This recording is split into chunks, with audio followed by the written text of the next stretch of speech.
clear chat. Good evening, everybody. Good evening from here. It's a pleasure to have everybody join us today. Okay, super excited to have you here on the call. So it's Saturday, it's the weekend, and you may be somewhere else, but then you have chosen to be here today. You have chosen to come learn from Tanalytics, and so we really do appreciate your presence. And I promise that it's going to be a super awesome session. Okay, and you'll be learning a lot today. So I'd like to meet everybody here on the call. If you don't mind, in 1 minute, just tell me your name and where you are joining from. So I'll go first. My name is Priscilla, and I'm joining you from Delta State, Nigeria. So if you don't mind, just let me know your name in the chat and where you are joining from. So let's go. Let's keep it coming. I'd like to welcome everybody today. So let's just keep it coming. So we have Ogonaya from Lagos, Adeza from Alberta, Bernardine from Ghana. We have Adebayo. We have Mo. You're super welcome. Welcome to today's session, okay? For those of us just joining us, I want to tell you a very big welcome. As you can see, we have somebody there on the screen already, Ifemena Iper, and everybody here is actually welcoming you to our session if you're a first timer. All right, so what are we going to be doing today? Let's get right into it. So today we're going to be talking about where you can apply to secure remote tech jobs in the US, Canada, or UK. Okay, I know a lot of people are worried about the job market. Are there really jobs? We're actually experiencing a recession, an economic recession. And so are there jobs? Are there tech jobs? That's what we're going to find out today. We're going to be seeing where you can apply to tech jobs, remote roles in the US, UK, or Canada, and we're going to get started right away. With us on the call, the facilitator for today's session is actually Ifemena Iper, who is the co-founder of Tanalytics, and we have Adeza Suleiman as well. So before I give it to them, before we get into it, I'd like to tell you a bit about Tanalytics, who we are, and what we do at Tanalytics. So I'd share my screen now, and if you can see my screen, please just leave a 1 in the chat if you can see my screen, okay?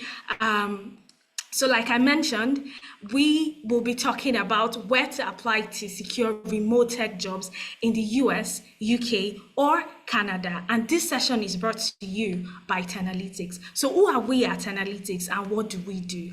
Tanalytics is a leading educational company, educational technology company with a major focus in ensuring that Africans all over the globe get into tech. So we lower the entry barrier into tech by providing specialized training in technology skills, all right? And also delivering comprehensive data consulting service. We've been doing this for 4 years now, and over the years, we've been able to help over 2,000 plus people land their first tech job from the classroom. So it's not like they came into the class and they already had prior knowledge, but they actually transitioned from the classroom into their first tech job. This is who we are at Tanalytics, and we actually pride in what we do. That being said, we're going to get right into today's session. We already have our facilitators on the call, and I'm certain that you can see them. So if you're excited to be here, if you're excited to be learning, if you're excited to be picking the brains of the founders and co-founder of Tanalytics,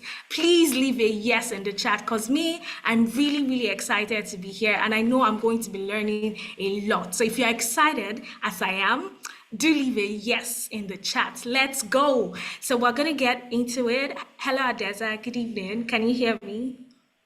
Loud and clear, Priscilla. How are you doing today? Hello, I'm very well. Good to have you here on the call. So we're going to get started now, and you have the floor. Thank you. All right, thanks a lot for that fantastic, brilliant presentation. So I'll do a very quick introduction. Ifemena will introduce himself. Both of us will be the pilots driving today's session. Okay, so I'm going to take you through a journey, how to transition and get into the tech ecosystem. So I'll go ahead and share my slide very quickly, and then we'll dive into the main meat of what we have today. Of course, for those of you who haven't met us before, my name is Adeza Suleiman. I'm a technology expert with a decade years of experience across data analytics and management consulting. So just like so many of you, I didn't start out as a data analyst. I started out as a management consultant. My first degree was in industrial chemistry, no experience, no knowledge, but then I transitioned into data analytics. 10 years after, here I am. I've helped over 2,000 people in the capacity of 10 Analytics, helping them transition from the classroom to getting their very first jobs in the tech ecosystem. And you'll be finding out today how you can also do the same. My experience spans across data science consulting in the UK and the US. I've worked as a data analyst with one of the largest energy conglomerates in sub-Saharan Africa. And I've also worked as a data analytics consultant with one of the largest players in the financial services sector. And my experience also spans across 5 different sectors, from automobile to energy to sports, educational technology, and financial services. I'll be here today to help you also navigate your own journey. All right, Efemena is going to kick off with you, and then I'll come back after to show you the skills you need to learn in all the career path we'll be exposing you to today. So sit back, relax, and have a swell, fantastic time. Efe, over to you. All right, fantastic. Guys, let me tell you the truth, yeah. I've been excited to be in the session. I've been totally excited. I've been wanting to meet everyone on the call, okay? And I'll probably get the opportunity to speak to some of you. I might not speak to some of you. Anyways, we'll find out before the end of the session. So I'm just gonna go ahead to share my screen, and we are going to boogie down. Who is ready to boogie down? Who is ready to have some fun, guys? Because honestly, you can't come into a virtual session without looking to learn and also have fun. So we're going to be having fun, and we're also going to be learning in today's session. So who wants to have fun and learn at the same time? Give me a 100 in the chat, guys. 100 is what I'm looking for. No one. I want 100.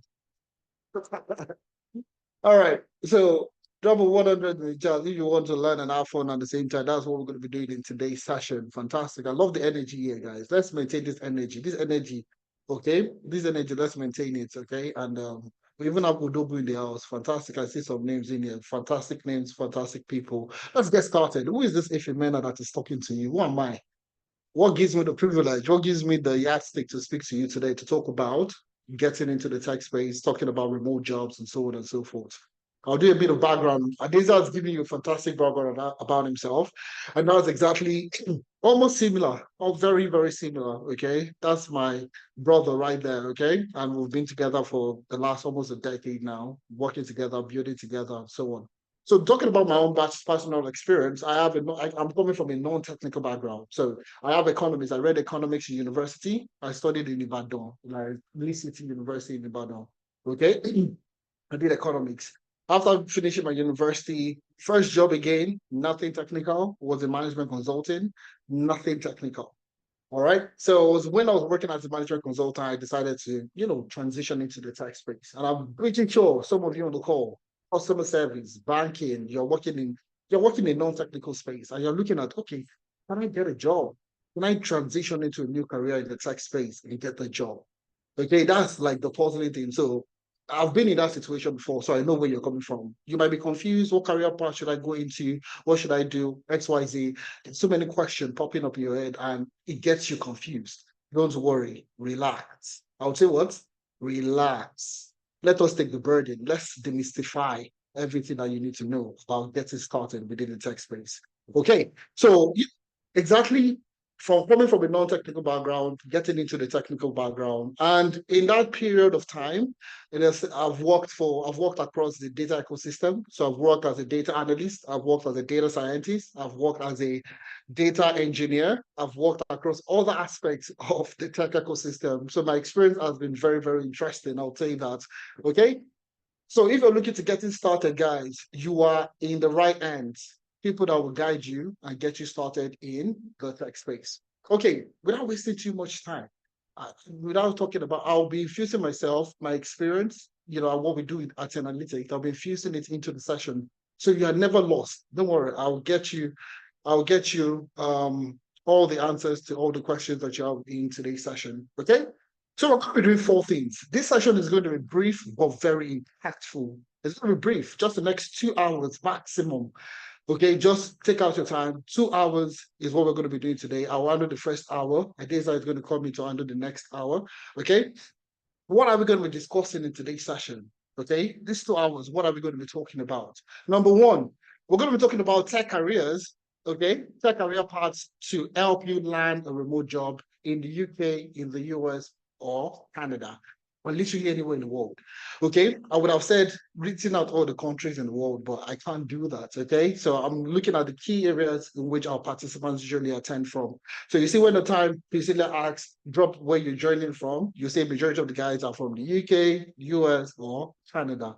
That's like the major areas. So it doesn't matter if you're in Poland, or you're in Germany, or you're in France, or you are somewhere else, you're in another continent entirely, you're in Australia, you're in New Zealand, you are somewhere else entirely. It really doesn't matter. What we have designed will help you land your job within the tech space. So bear in mind that we have you covered 100%.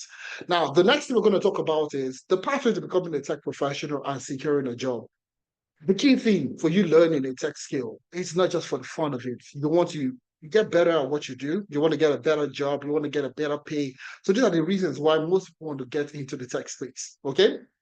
And we're going to be talking about the pathway to becoming a tech professional and securing a job. You getting that job that you've been looking at getting. How do you get it? That's what we'll be discussing in today's session.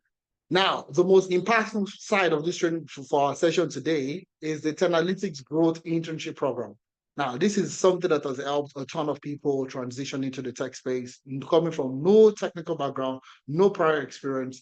You definitely want to listen to the growth internship program that we provide at Tenalytics. And last but not the least, we have a special discount offer for people that wait to the end of the session. So if you wait to the end of the session, you definitely want to be a part of the discount offer that we have running at the moment.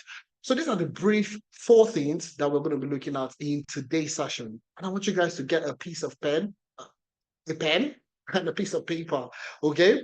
Get a pen, get a piece of paper and jot things down, okay? Jot things down so you can take things out of the session. You get me?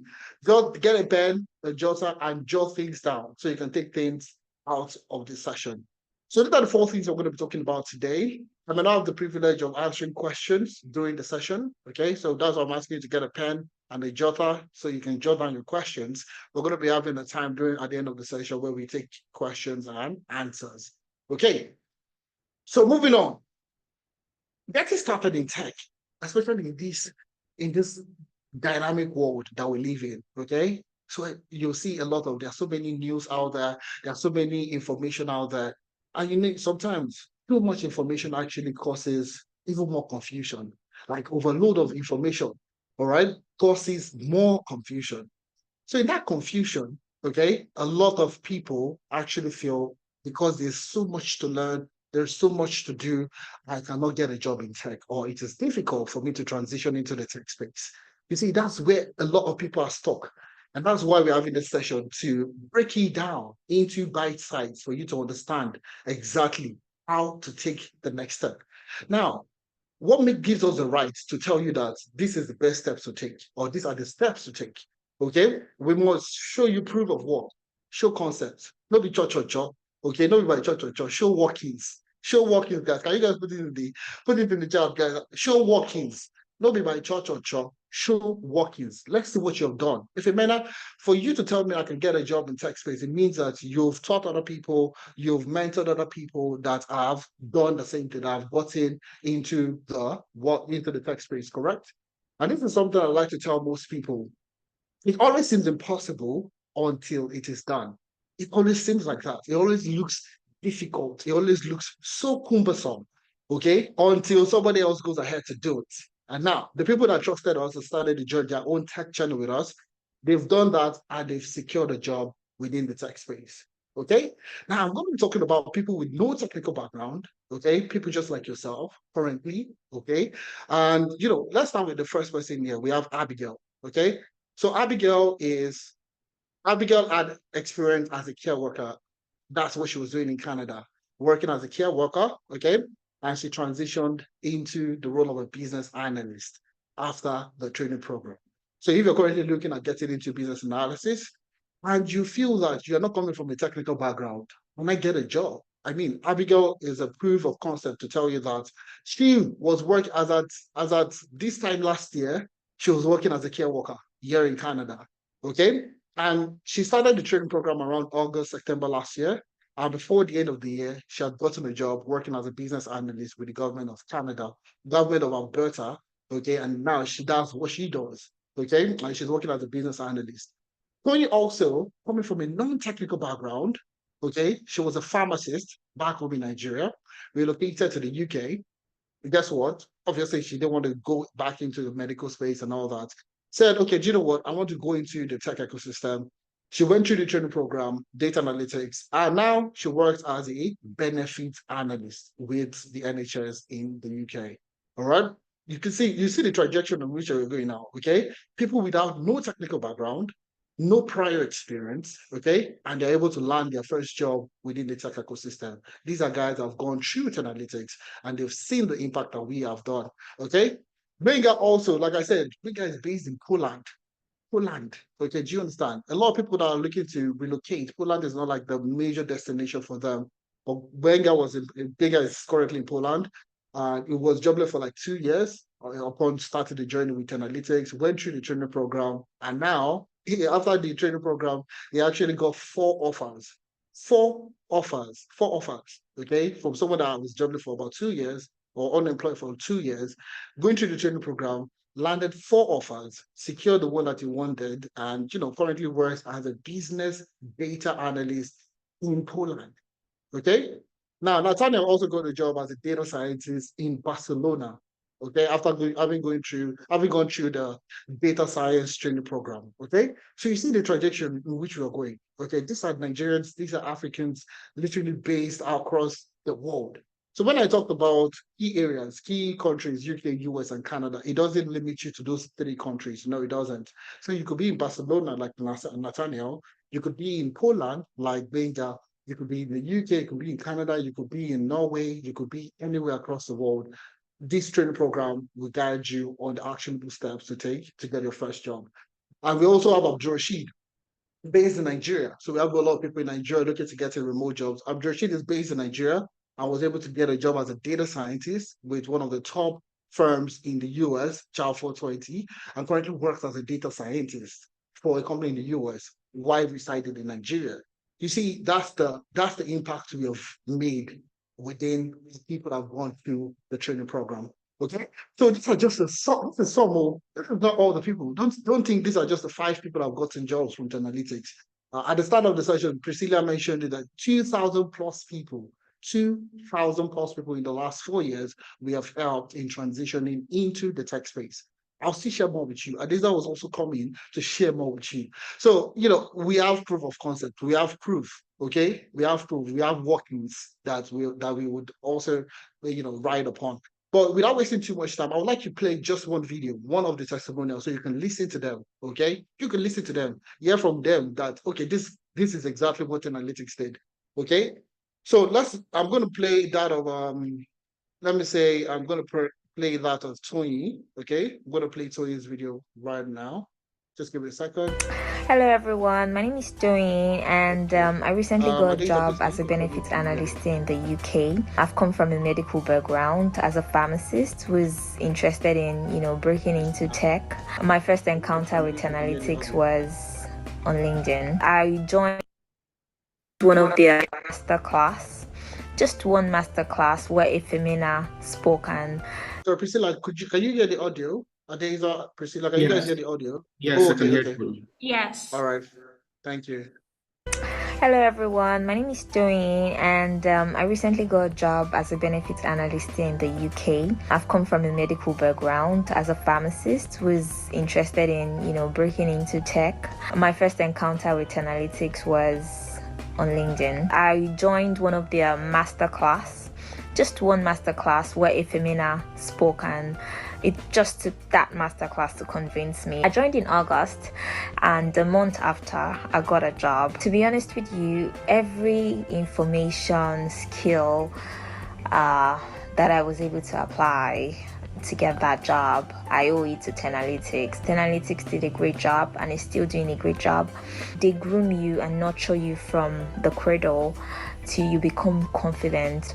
So my advice for you, most importantly, is join. Be integrated into a platform that empowers you and allows you to easily get that first job.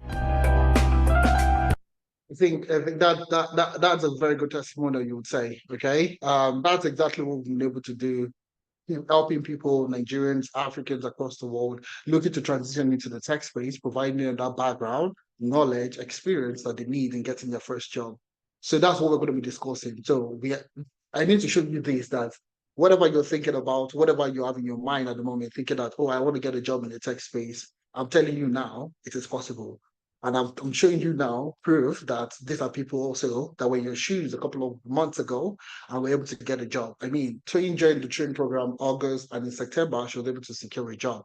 That's a month. We have people that have gone through the training program, gotten it within 2 months, 3 months, depending on, whatever they've gone through, okay, depending on their pace and so on and so forth. So if you're looking to get it started, you're in the right place, okay? But if that's not still enough, don't worry. I'll tell you more, okay? That's why we're in today's session. I will tell you everything you need to do, and anything you need to do, everything you need to know about getting started, everything will be discussed in today's session. Now, let's talk about why you want to work in tech.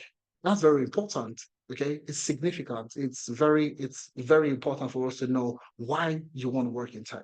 Now, I want you to comment, okay? I want you to drop a comment on why you want to work in tech. Then I'll tell you the reason why I started in tech, and we'll take it up from there. So why do you want to go into tech? Why tech? Why is that? Why is tech that, why is that tech the career path that you're choosing to get into? What is so exciting about tech that you feel like, okay, if I try, I would be able to get it? So drop a comment on why you want to work within the tech ecosystem, you want to work in tech. Nick is very laser focused, okay? It's not, even Nick, oh yeah, everybody is looking at money, man. They're looking to get paid more, okay? Sharma is saying flexibility. I love that, honestly speaking. Money is fantastic, to be honest. Flexibility and financial freedom. Okay. That financial freedom it's a good one and all that, but the way it just be constructed was very fun. Okay. Work-life balance, flexibility, very fantastic. Ego, not too sure about that. We are now in the tech era, fantastic. I want a flexible job, time management, to be home with my kids, fantastic, that's good. Flexibility, I think the majority of the people that are looking to transition are looking for flexibility and money. Now, let me tell you the truth about myself. Let me tell you the truth. Don't tell anybody. It's just between me and all of you currently on the call. Please don't tell anybody. The reason why I also started in tech was because of money, okay? So while I was working as a consultant, I was looking to get in a better job, okay? So at that time working as a consultant, I was doing a recruitment exercise, okay? And I was recruiting for like a tech professional, and the salary for that tech professional was so attractive. All right, we had the same years of experience, we had the same everything, but apparently because the person's in tech, was requesting for way more money than I was requesting for, that I would even think of requesting for. It was at that juncture, I said, okay, do you know what? I need to get into the tech space. So myself, I want to be quoting this kind of money. Do you get me? So it was money. That was the motivation for me to get it started. But as you go on, when you even get into the tech space, you'll find out that money is not enough. You get flexibility is one good part of getting started in the tech space. Another very good part is impact. Okay, nobody talked about impact. Nobody wants to impact anybody. Everybody's concerned about their pockets, financial freedom, like somebody said. Okay, but you see, when you get started within the tech space, you now start looking at impact. How can you make more impact within the industry? Don't worry, you'll get there. But before you get there, if it's money that's motivating you, that's a good motivating factor. We'll talk about everything in today's session. And I love the fact that you guys are responding, you guys are putting the comments, you guys are sharing your experiences. That's what I need for me to tailor the session better for you in today's session. All right. So let's fire ahead. Let's forge forward. So choosing a career path, like we talked about, okay? A lot of people that are looking to you're just finishing your master's, you're finishing your PhD, you're finishing your undergraduate, for graduates in general, okay, and career switchers. You've been a customer service representative, you've been working in the care, you're working in the medical care space, you've been working in another domain entirely, and you want a career switch. Tech has become that attractive career path that most people are looking out to get. Now, number one reason, like you mentioned, okay, work-life balance, flexibility, Okay, flexibility is a very good part. I was speaking to a friend of mine just about a week ago.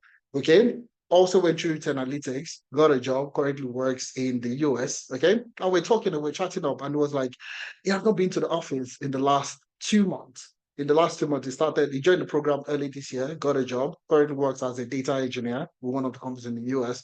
And was talking about the fact that in the last 2 months, he has not been to the office. Like he wakes up in the morning and that flexibility is there. Okay.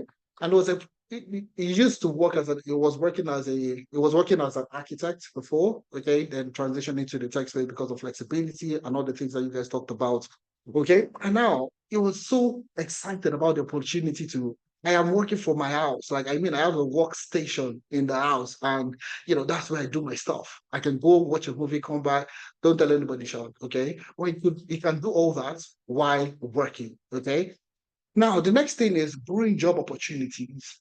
Okay. Growing job opportunities. This is the space whereby, and I will show you, today's session is going to be a lot of showing, sharing with you what is happening in the industry at the moment. So we have that growing job opportunity for the guys in the tech space.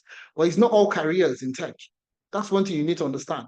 It's not all careers in tech that have growing job opportunities. So that's a major misconception. A lot of people want to go into the tech space and they feel that if they learn anything in tech, it is where the money is. No, it's not. Okay, sometimes you might actually find it difficult to get that first job. So this is where we talk about growing job opportunities. We'll talk more about that in today's session. Now, we also have, which is one of the major misconceptions, having a computer science degree.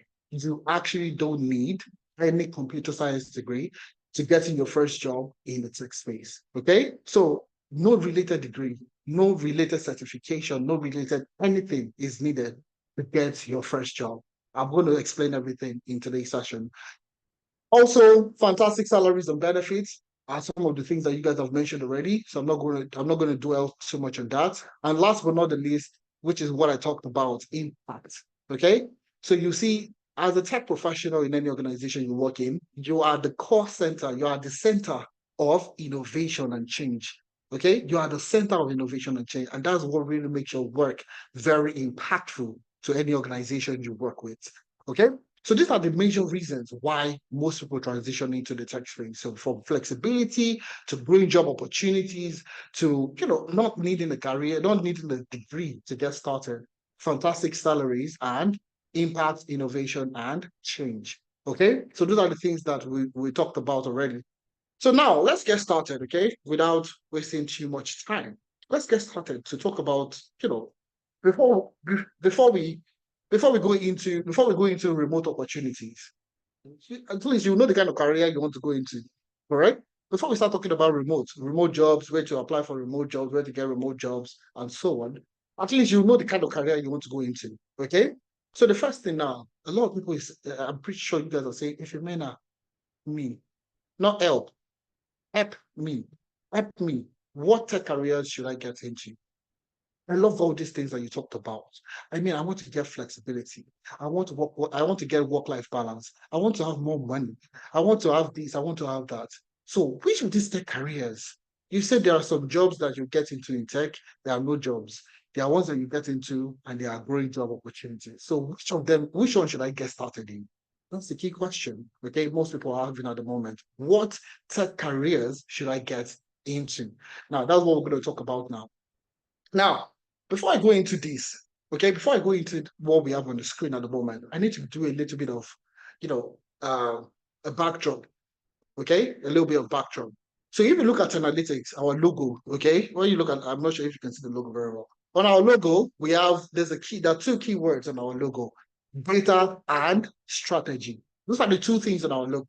Every time you see our logo, just know, anytime you see the analytics, data and strategy, analytics, data and strategy. All right. So every decision that we make is based off data, is back to data. So when we were looking at training people and helping more Africans transition into the tech space, okay, while we're trying to do that, that was our vision. How do we get more Africans into the tech space? Okay, now we have to ask the next question. What a career should people do? Should they learn to get a job in the tech space? Okay, now we use data to make a decision. Now, let me tell you how we use data. So we went on several job boards. So we went to Indeed, we went on LinkedIn, we went to Glassdoor, we went to all the popular job boards in the UK, in the US, and in Canada. And in a period of 6 months, we're able to extract job posts, okay, from all the platforms that we use. We're able to extract job posts from all these platforms. And what were we trying to do? We're trying to look at the tech jobs that we're constantly being recruited for. Tech jobs that they were constantly recruiting for. All right, organizations like in these 3 regions, UK, US, Canada, those are like one of the biggest economies across the world. So we're looking at these 3 economies and we're like, what are the tech careers that are being consistently, being recruited for? Okay. And we landed on 8 career paths. We landed on 8 career paths. But now that is our own data. Now that's our own internal data analysis. Okay, what we have done to say that, okay, we've extracted data from the job boards, and based on our analysis, these are the 8 career paths that are constantly being recruited for. Well, now we wanted to get, external validation. Wanted to get an external validation, another body that has probably done the research, and they landed on some career paths. Okay. Now we stumbled upon this report. Okay, we stumbled upon this report, which is from the World Economic Forum. Okay, World Economic Forum. Now, if you read a lot of articles, you're into economics, you're into basically government, economics, and all that, you would know the World Economic Forum. Okay, they are one of the biggest, very reputable. Okay, and they came up with this particular document called Future of Jobs Report. Future of Job Reports. Okay, and that's from 2023 to 2027. Okay, this is a projection for the next 4 years. Okay, from 5 years, 2023 to 2027. Okay, so now what they did is they divided these roles, they divided this career paths into growing, okay, into growing, because my pen is not working. It's not working. I'll use my lighter anyways. Okay, so the career on the left, okay, are the careers that are going to grow.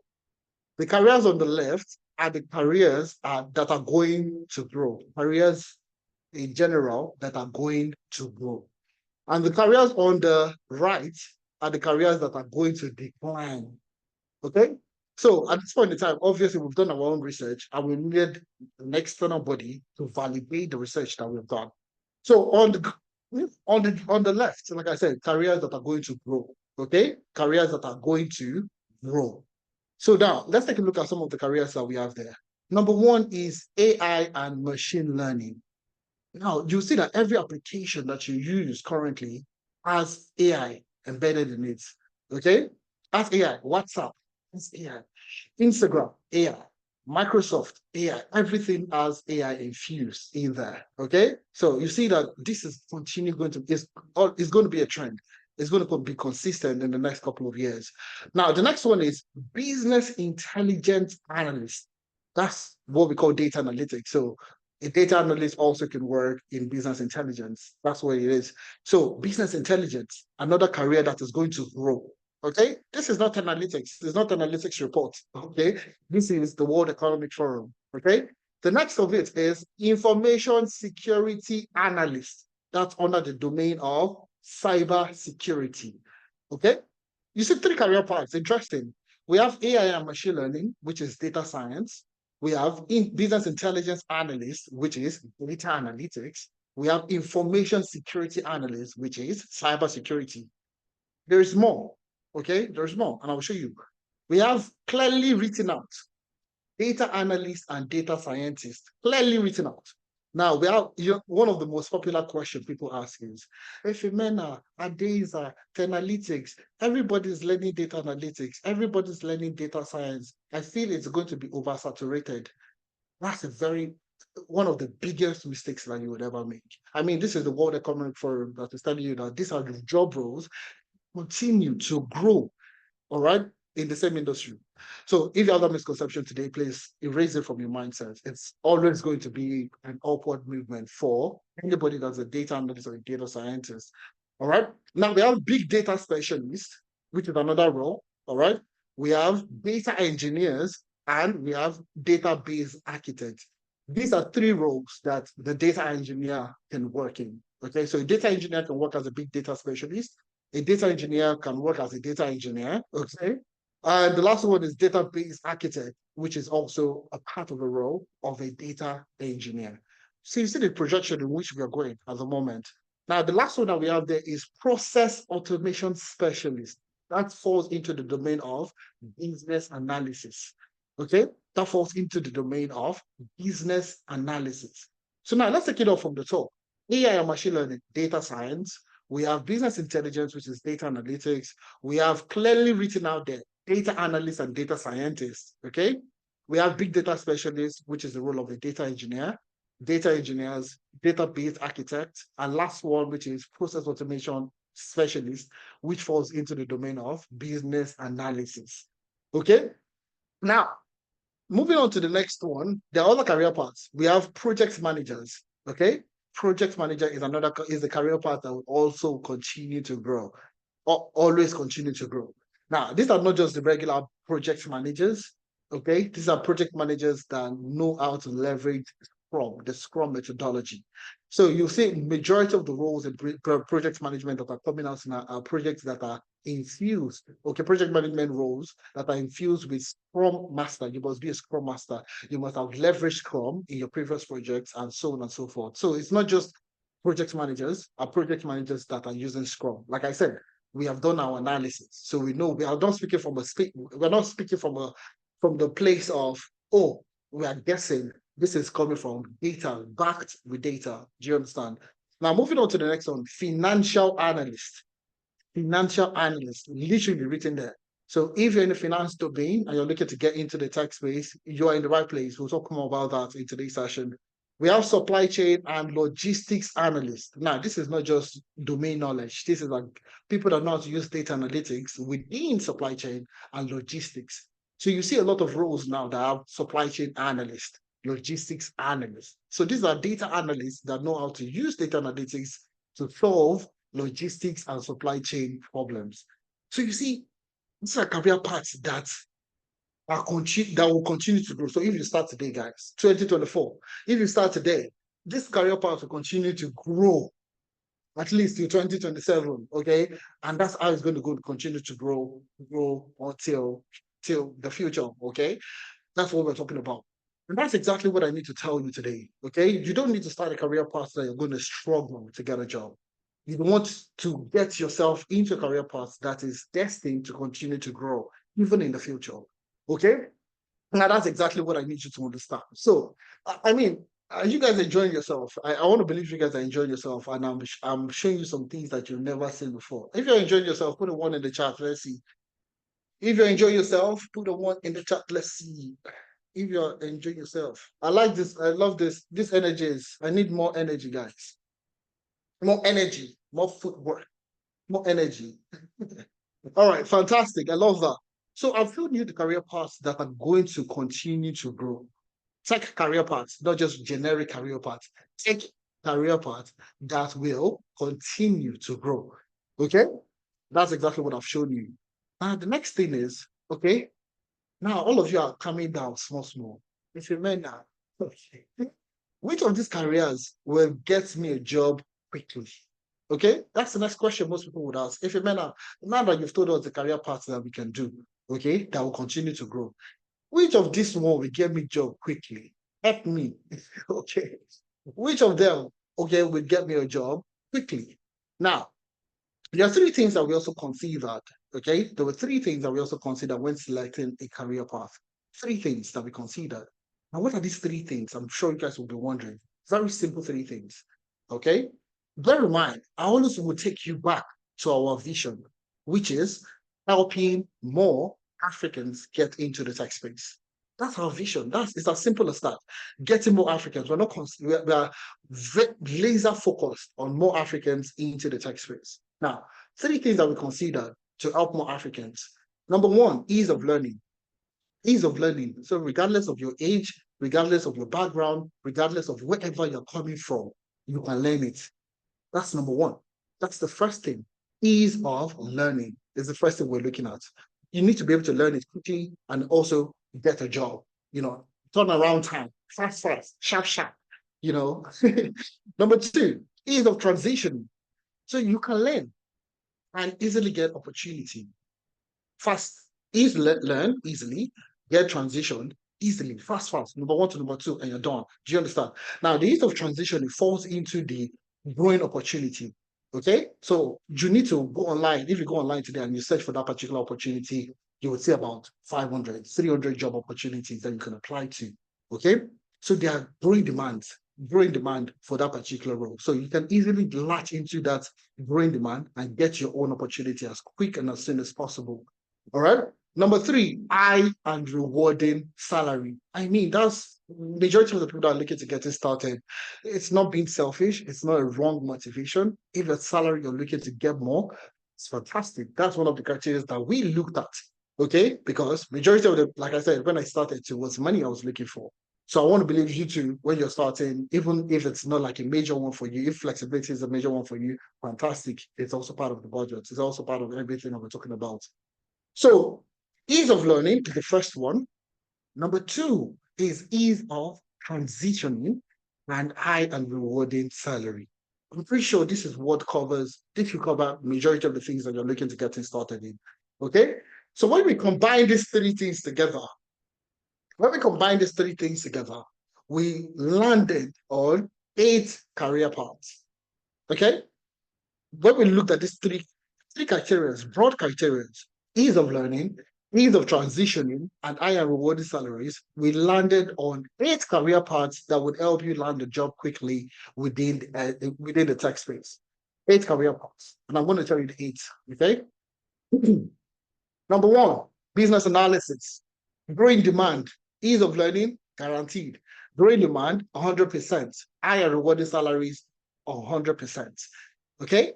We'll talk about salaries, we'll talk about jobs, opportunity, and all that. We'll tell you, we're not gatekeeping any information.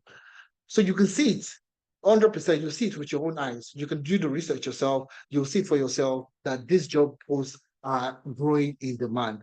Now, number two is data analyst, the role of a data analyst. Number three is data scientist. Number four is data engineer. Number five, cybersecurity. Number six, Scrum Master. Okay. Number seven, HR analyst. And number 8 is the financial analyst. 8 career paths. 8 career paths that is guaranteed to fit into these 3 buckets: ease of learning, ease of transitioning, and high and rewarding salary. I mean, we deserve a round of applause for this, for making it easy for you guys. Don't you think so? Please give me the clap emoji, guys. I'm enjoying myself. I love the energy you guys are giving me. I'll represent, that's exactly, I can see the clap emojis, all right? Fantastic. I love this. Keep it coming, guys. Keep it coming.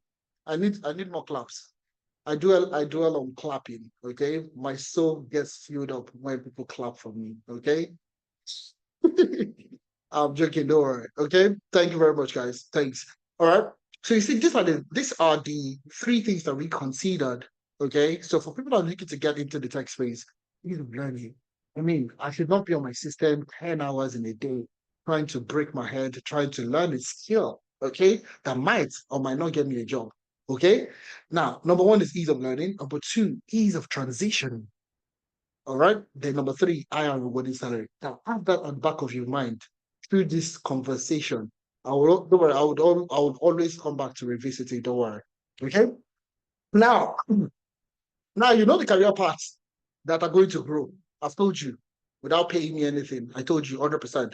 Career paths that are going to grow in the tech space in the future. Okay. Now, I've also looked at those career paths and I've said that, okay, based on this career path, which one will get you a job quickly? I have answered it. I've told you there are 8 career paths. There are 8 career paths that you need to go into to fit those 3 buckets. I've told you everything. Like I said, no gatekeeping any information. So you the 8 career paths that you can focus on: ease of learning, ease of transitioning, high and rewarding salaries.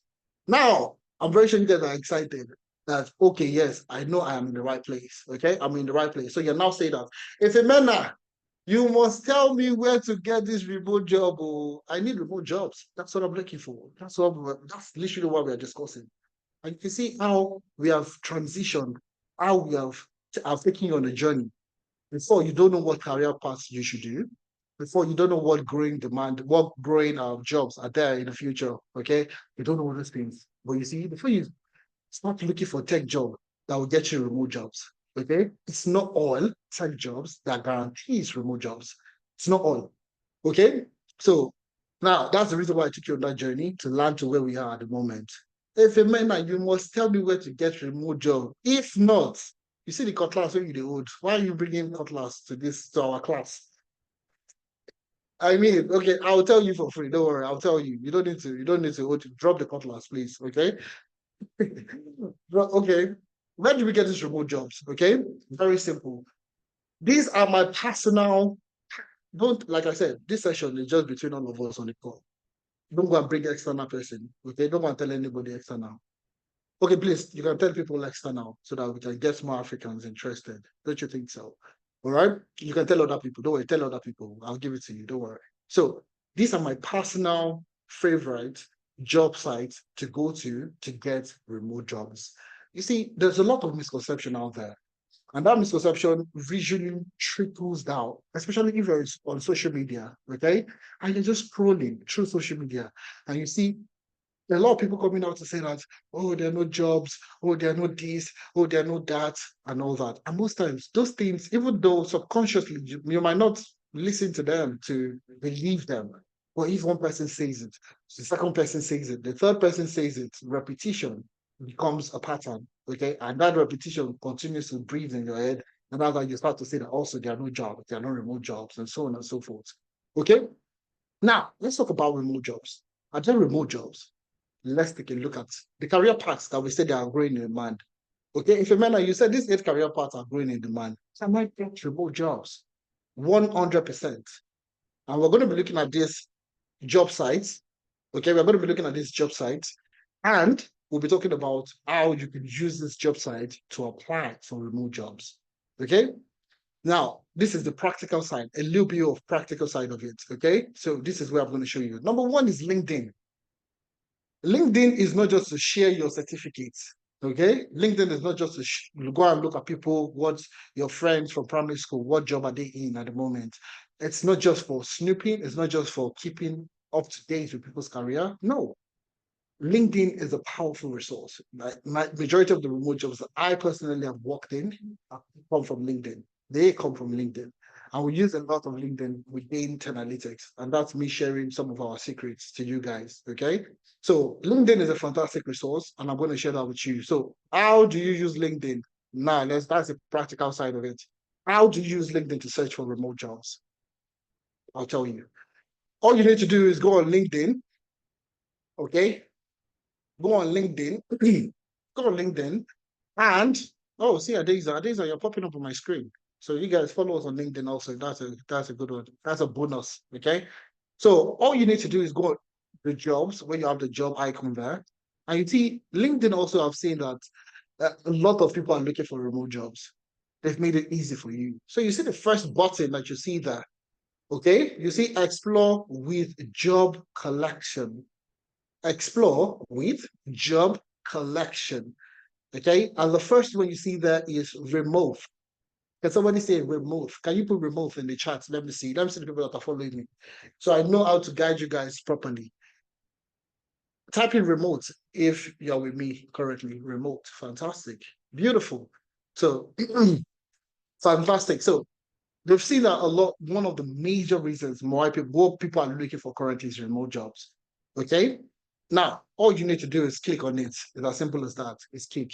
Once you click on jobs, click on remote, it takes you to remote job opportunities within your current region.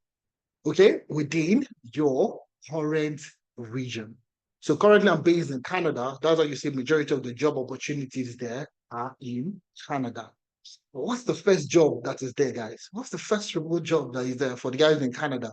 Business analyst. The first one that pops up. It's not me. I've not even typed in anything. The first one there is business analyst.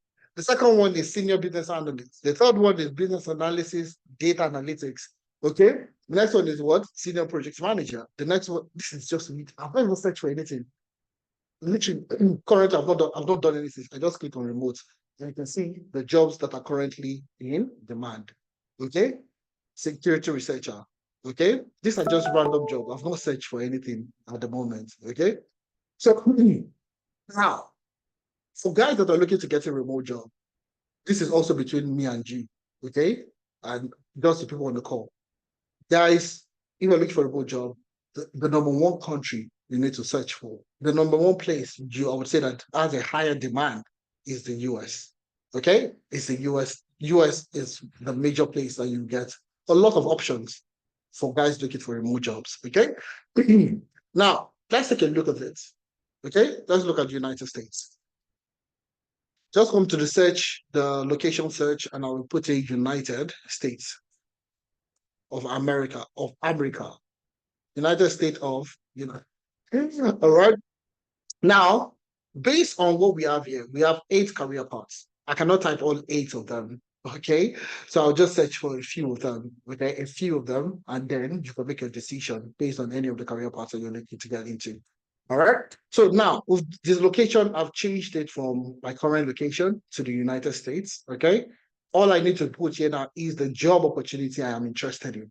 So if I am looking at data analytics, for example, or data analyst, I'll search for the keyword data analyst. Okay, keyword data analyst. Okay, data analyst. Now look at it. This is not all remote jobs, guys. First of all, these are just jobs, data analyst jobs that are in the US. Now, what you want to do is the toggle, you have a filter over here that tells you remote. That tells you remote. So click on remote, and you see you have 1,000+ results. Click on that, and you go ahead. Okay, so these are remote jobs, data analyst remote jobs that are in the US. Now, some of these roles want you to be in the US to work remotely. Okay, that's the honest truth. Like I said, I'm not gatekeeping any information. Some of these roles want you to be in the US for you to work remotely. So it means that, okay, if the job is in New Jersey, okay, you must be somewhere in the US. Even if you're in Texas, you're in another, another country, whatever it is, you must be in the US. You must be domiciled in the US. Well, now the trick is, or the thing about that is you can't know. You don't know unless they say it, unless it is explicitly written in the job description. You honestly don't know. Okay, and that's the reason why I'll tell you for free now. Apply to all the jobs, even if they write it there. You still apply. Okay, all right. It's giving you more options. Or let them be the one to reject you. Don't reject yourself. Okay, just because they tell you, oh, we only take candidates in the US, still apply. We've seen situations why they still interview you and they still consider you for the position. Very possible. Okay, all right. So I'm based in Canada. Okay, I'm not based in the US, but you'll see me getting opportunities in the US, even if it's invited there. Okay, I still apply. And they still call. We still have discussions, and I've gotten clients like that based off that interaction. Okay, so I would say for free, even if if that clause is there, apply. If the clause is not there, apply. Just apply for all the jobs that you see there. Now, a lot of people that are in data analytics, that is interested in data analytics, will feel that the only job I can apply to is data analyst. Pretty sure most people are, have that mindset that because I learned data analytics, I should search for data analyst. Like I only work as a data analyst. That is a major misconception. So what I've done for you today is I've made it easier for you. I've made it 10 times easier for you to tell you the type of jobs you can apply to if you go through data analytics. So and that's why I talk about growing opportunities. Go back to the same thing I said earlier. Number 1, ease of learning. Number 2, ease of transition. So you're learning data analytics, and it's not just one job function that you can apply to. Number 1, there is obviously data analyst. You can apply to a data analyst job. Number 2, business intelligence is another job role that you can apply to. Number 3, marketing analyst. Number 4, sales analyst, logistics analyst, supply chain analyst, procurement analyst, operations, product, customer analyst. These are job opportunities that you can apply to. Do you understand? It's not because you learn data analytics, I would apply for just data analyst jobs. No. This is where the growing opportunity comes in. And this is why it's important for you to be in this session today. Open your eyes. We are here to open your eyes. We use plier to open. Who was like, do you want us to use plier to open your eyes? Or what would you? Or we should be gentle. Okay, we'll be gentle. We'll use our soft hands to open your eyes, to enlighten you. Okay. So you see, when you learn data analytics, it doesn't limit you to just data analyst positions. Okay. It will allow you to apply to so much more. You can see the last 3 days, so much more roles you can apply to. Okay. Now that's for data analysts, anyways. Let's go back to another role entirely. Let's look at the role of a data scientist. Let's look at the role of a data scientist. Okay, all right. And that's exactly what you do. Same thing for data scientists. Okay. And you see, remote jobs is also is selected already. Okay, it's selected already. So these are remote data science jobs in the US. What about cybersecurity?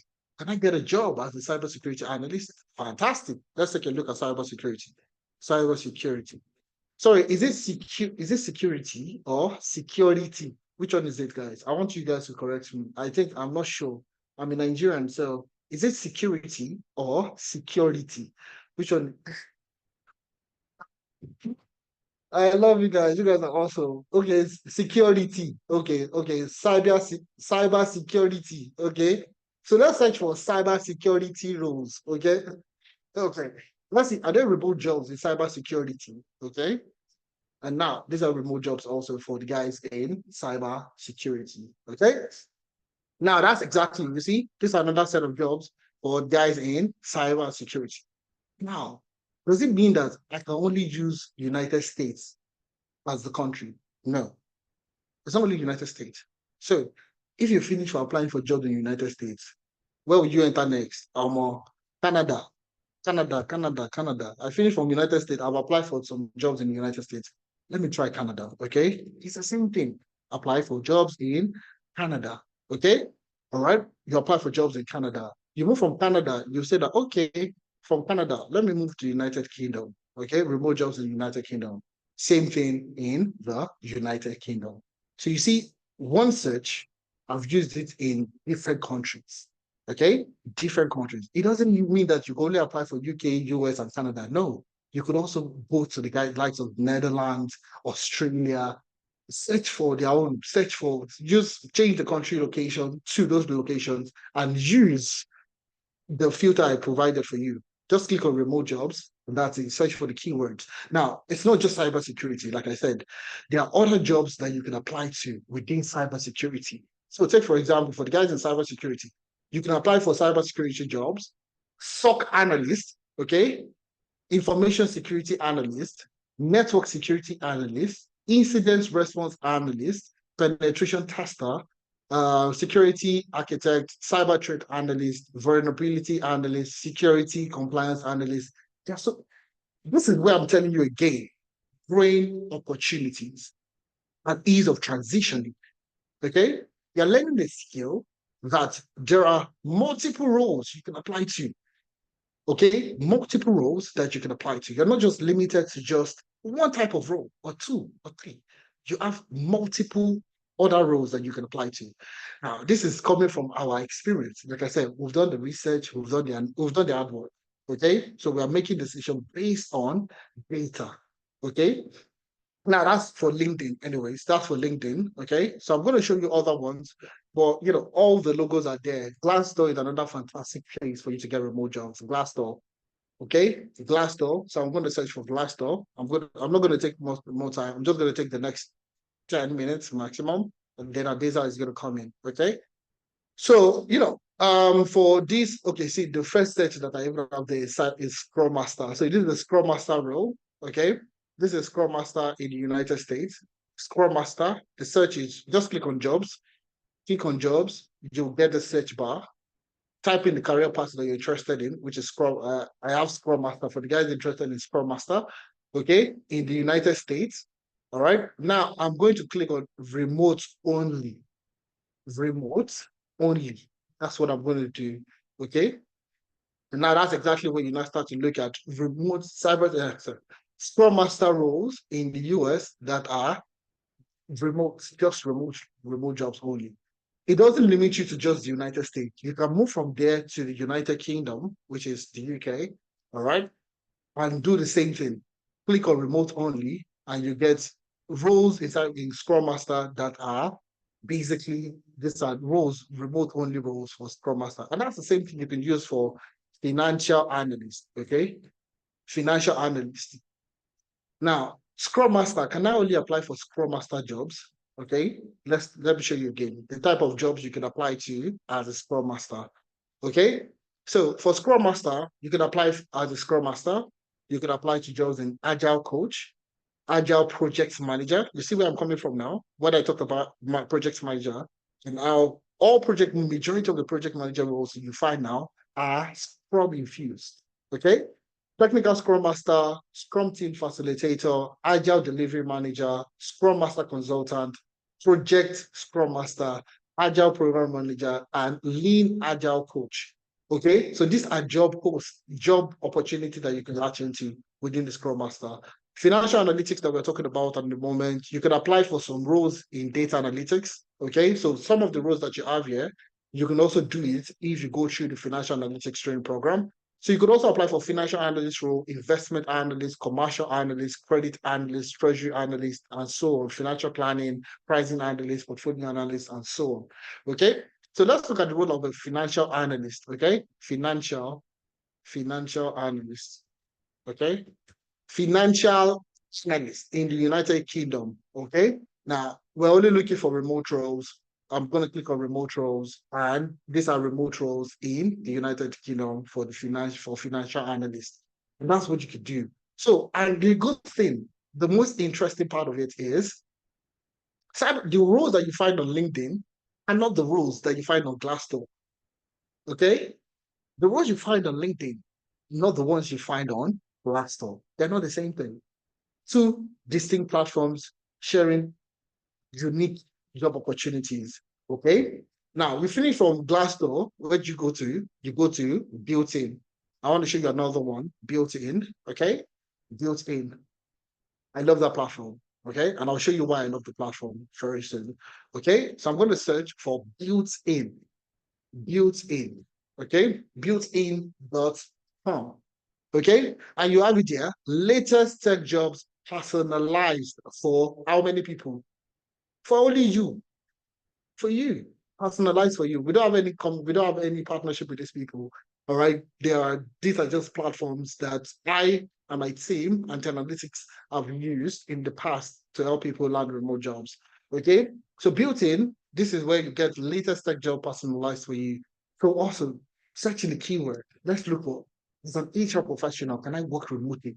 HR analyst. Can I work remotely? Let's search. HR analyst. Okay. HR analyst. Okay. Let's look at the United States. Okay. United States. Hybrid, remote, even US, and you're looking for hybrid, fantastic. You can try to do that. Well, I'm going to look at remote and I'm going to click on apply, just remote, and I'm going to see all jobs. These are remote jobs, basically all remote jobs in the US. So you see everything here 3 days ago, 2 days ago, 2 days ago, 2 days ago, these are all PwC, and these are tech firms, these are firms across the world, do you understand, that are consistently recruiting for HR analysts. Now, what other jobs can you do in HR analytics? What other jobs can you do in HR analytics?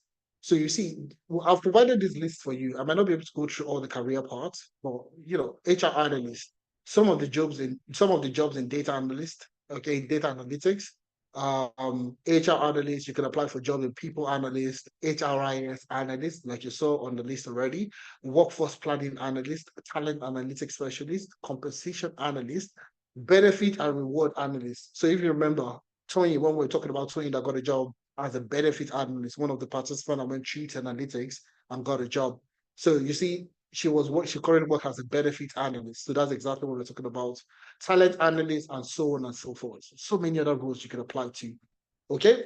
So Built-in is another very fantastic platform. So if you're in data engineering, you're interested in data engineering, okay, it's the same process. Click on data engineer and it tells you list of jobs, data engineer, okay, that you could actually apply to. Remote opportunities. Remote opportunities. So these are 3 platforms, and you see I've provided a list of platforms that you could use. So FlexJob, also another fantastic place for you to apply for remote jobs. I'm going to show you that in a few seconds, okay? So just go online and search for these organizations. Just search for FlexJobs, okay? Now, FlexJob, you see, the number one job site to find remote jobs, okay? For this particular platform, you might need to pay a subscription fee, okay, for you to get. And the good thing about FlexJob is it's not limited to the US. It's literally anywhere in the world, okay? So you see there is a particular filter, okay? The filter here is work from anywhere in the US. Like I mentioned earlier, I'm not gatekeeping any information. I'm not going to say things for you to just get interested in tech. I will say things that are factual based on my experience. Majority of the remote jobs that you get are from the US, okay? And you see it's a major filter for them also.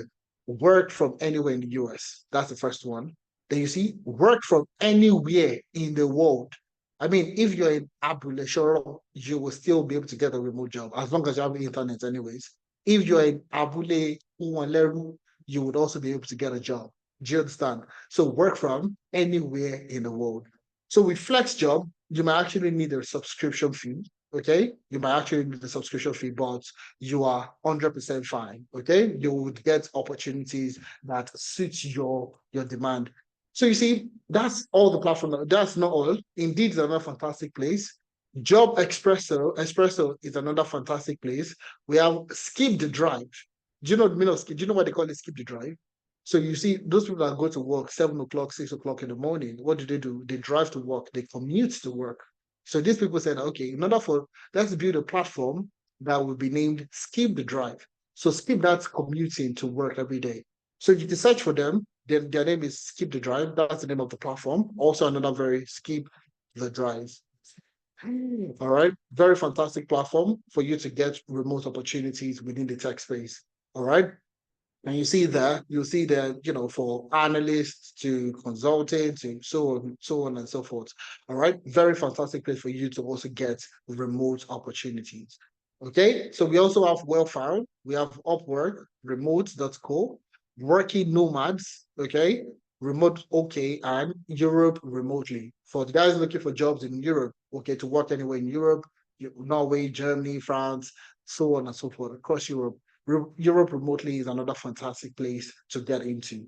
Okay, these are just some of the sites. There are some of them that we have gatekept for our people, for people with data analytics.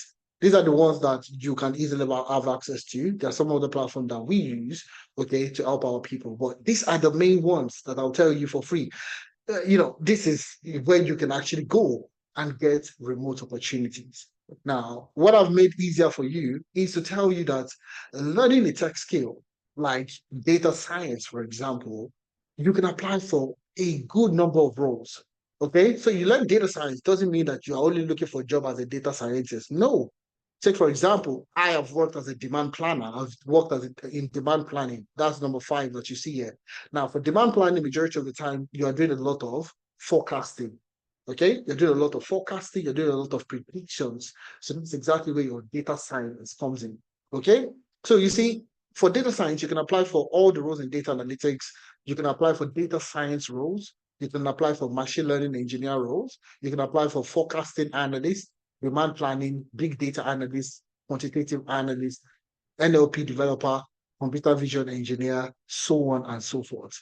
Same thing with data engineering. There are a good number of roles you can apply to upon completing the training program. Okay? So the key thing, guys, the key thing that you need to understand is there are remote jobs. There are remote jobs. At least I've shown you some platforms already where you can actually search for these remote jobs and get the remote job. Okay?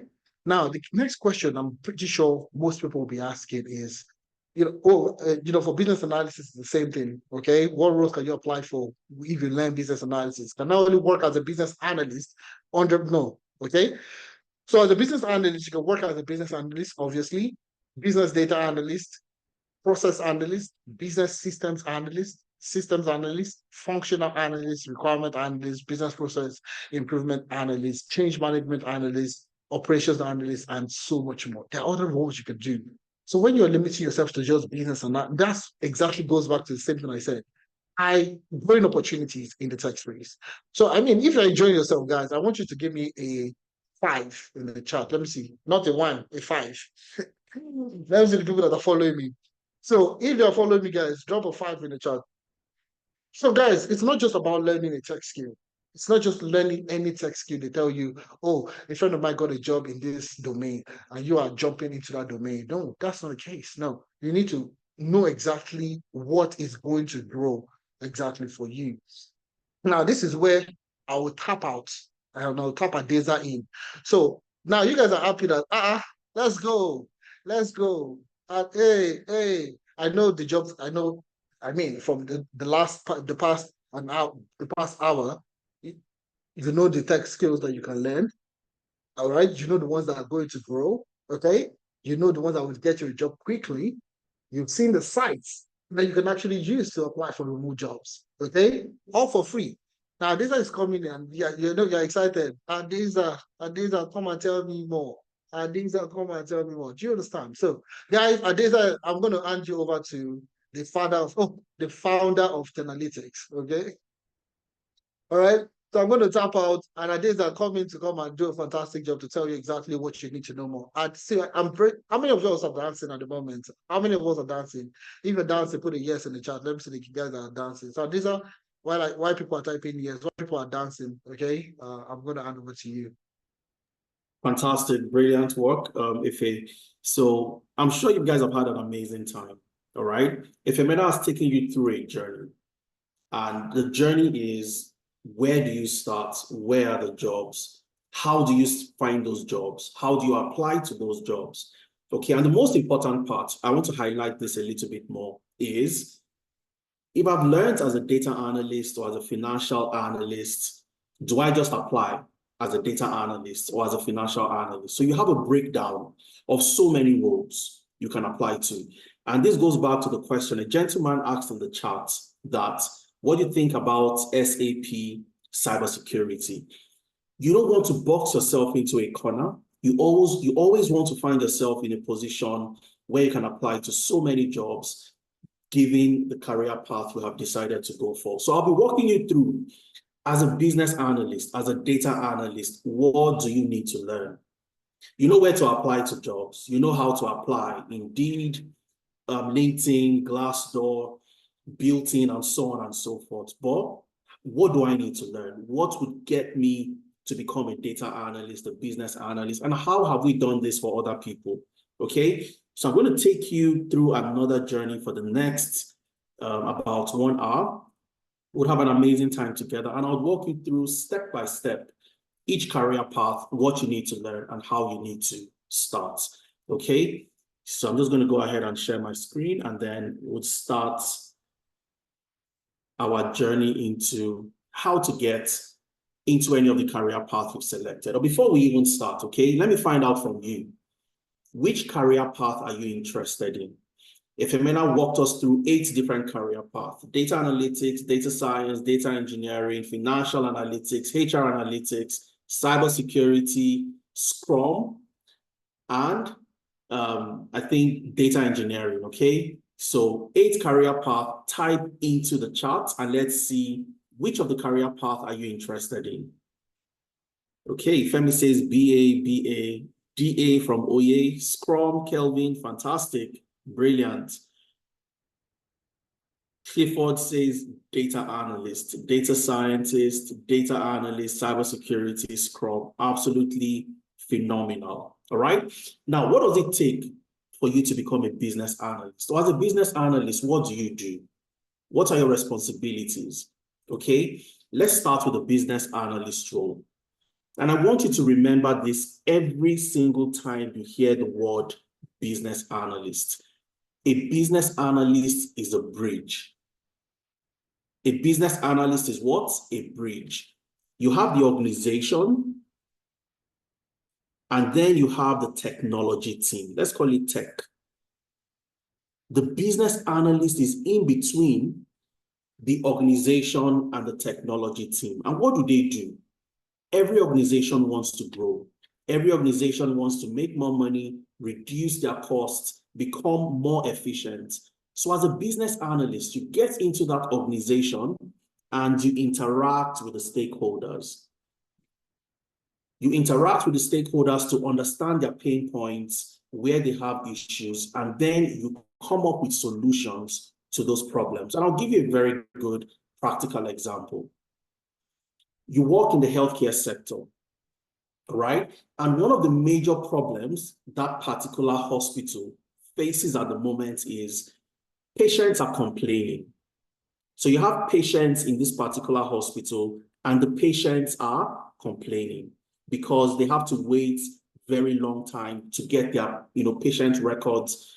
They go into the hospital, they meet somebody at the reception, and they need to get their records to meet with a doctor or any other medical professional. But it takes a whole lot of time.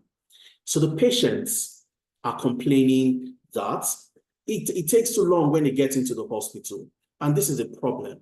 So the business analyst would do what? The business analyst would interact, communicate with the doctors, communicate with the nurses, and all the other stakeholders within the business, including the patients.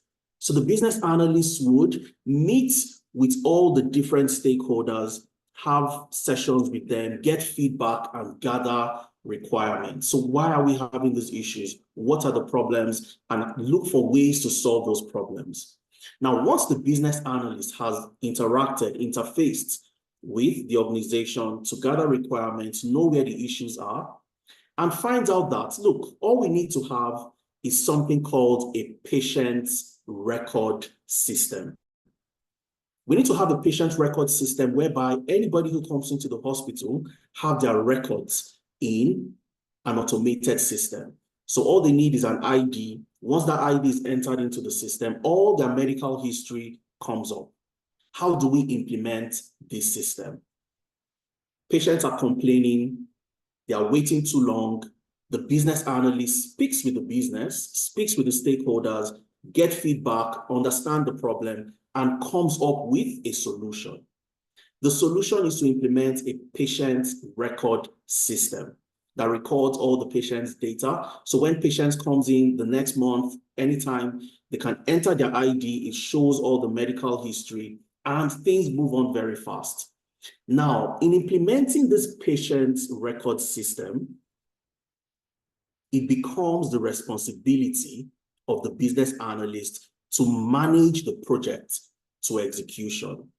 So the business analyst sitting down with the stakeholders, understanding what is required, would create a requirement document and communicate this requirement document to the technical team or the technology team. We can call the technology team the IT team. Okay, so this is what we need. The business is currently facing this problem. We need to address the issue of patient wait time. We need to build a patient record system that can record patients' data to make things faster, to make our processes more efficient. We can address the patients a lot faster, and this increases and improves the patient satisfaction. So all the requirements gathered from the sessions, from the interviews, from the meetings with the stakeholders of the business, the BA would communicate that to the technology team. In communicating that, the BA, the business analyst, would also do what? Manage the project to execution. All right? So as a business analyst, you analyze the systems, the processes, understand the problem, come up with recommendations, and implement those recommendations within the organization. And that's why you're the middleman between the business and the technology team.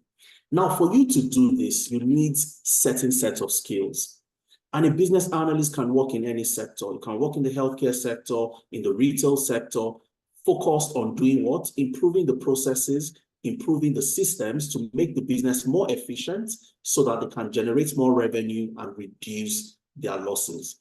So if you've ever worked in any organization, in any capacity where your role had to do with increasing revenue, reducing losses, interacting with your customers, and so on, you've played the role of a business analyst in a way.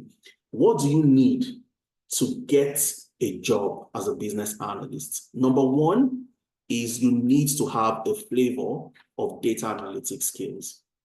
And I'm going to emphasize a little bit on this. You need to understand Excel, Power BI, SQL. The business analyst in 2024 would struggle to land a job without an appreciation for data analytics. And this is what we've seen as the new market demand, what the current market wants from the business analyst. And what we have done is to include this in our curriculum so that anybody who joins would also learn Excel, how to use Excel to analyze, visualize data, come up with recommendation, extract insights, learn Power BI for data visualization, and SQL, structured query language, to help you interact with databases. Once you have this, which are your data skills as a business analyst, it opens up more opportunities for you. You can apply to jobs as a business data analyst. Without Excel, Power BI, and SQL, you can never apply to that job. There is a very trendy role, very common, very prevalent within the space today. It's called the business data analyst. If Emena talked about that, okay? For you to get this job, you must have your business analysis skills, including data analytics skills, Excel, Power BI, and SQL. And that's why you need to learn it, to make yourself more competitive ahead of the competition, so you get that job a lot faster. So when you start to ask the question, oh, if Emena, you showed a couple of testimonials, how are people doing this? This is part of the reasons. We look at what the market demands, we look at how we can fit that into the curriculum. So by the time you are done, you have the skills that get you at the forefront when competing for that job. You also need to know how to map out processes, because your role as a business analyst is to do what? Make the business more efficient. If something takes 5 days, how do we reduce it to 3 minutes? If a patient walks into the hospital and takes about 30 minutes to see a doctor, how do we reduce that process to 5 minutes? Where are the pain points? Where are the loopholes in this process? So you need to know how to map out a process from start to finish using tools like Lucidchart, Draw.io, your diagramming tools to map out processes. So process mapping is number one. You need to know how to do that as a business analyst. You're going to manage projects. So you need to know project initiation. You need to know how to set up a project, get the right stakeholders and all the right people that will be on that project. So you need to have project management skills as a business analyst. And this is why I always recommend, if you're just a conventional project manager, you want to either consider Scrum or consider business analysis, because this would complement the skills you already have and make you more competitive. You also would learn Agile and Scrum for projects. If you talked about the Agile framework, most of the projects you'll be working on as a business analyst would involve automation, okay? And that's why the World Economic Forum Future of Jobs report listed the business analyst role as the process automation specialist.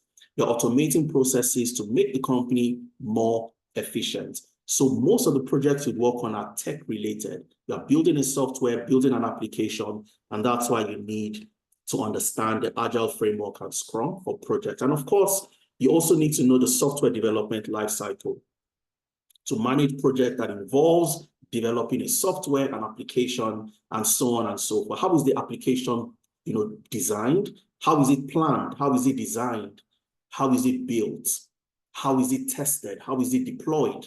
How is it maintained? The entire life cycle, you need to know what it entails, because you'll be managing projects in that area. Requirement fundamentals, gathering requirements, functional requirements, non-functional requirements, to ensure that whatever tool, whatever product or application you are building meets the requirements of the organization. And you do this through elicitation, where you are setting up workshops, you are setting up meetings to interact with the stakeholders, focus group sessions, to ask, interview, and get all the information you need to solve that problem within the organization.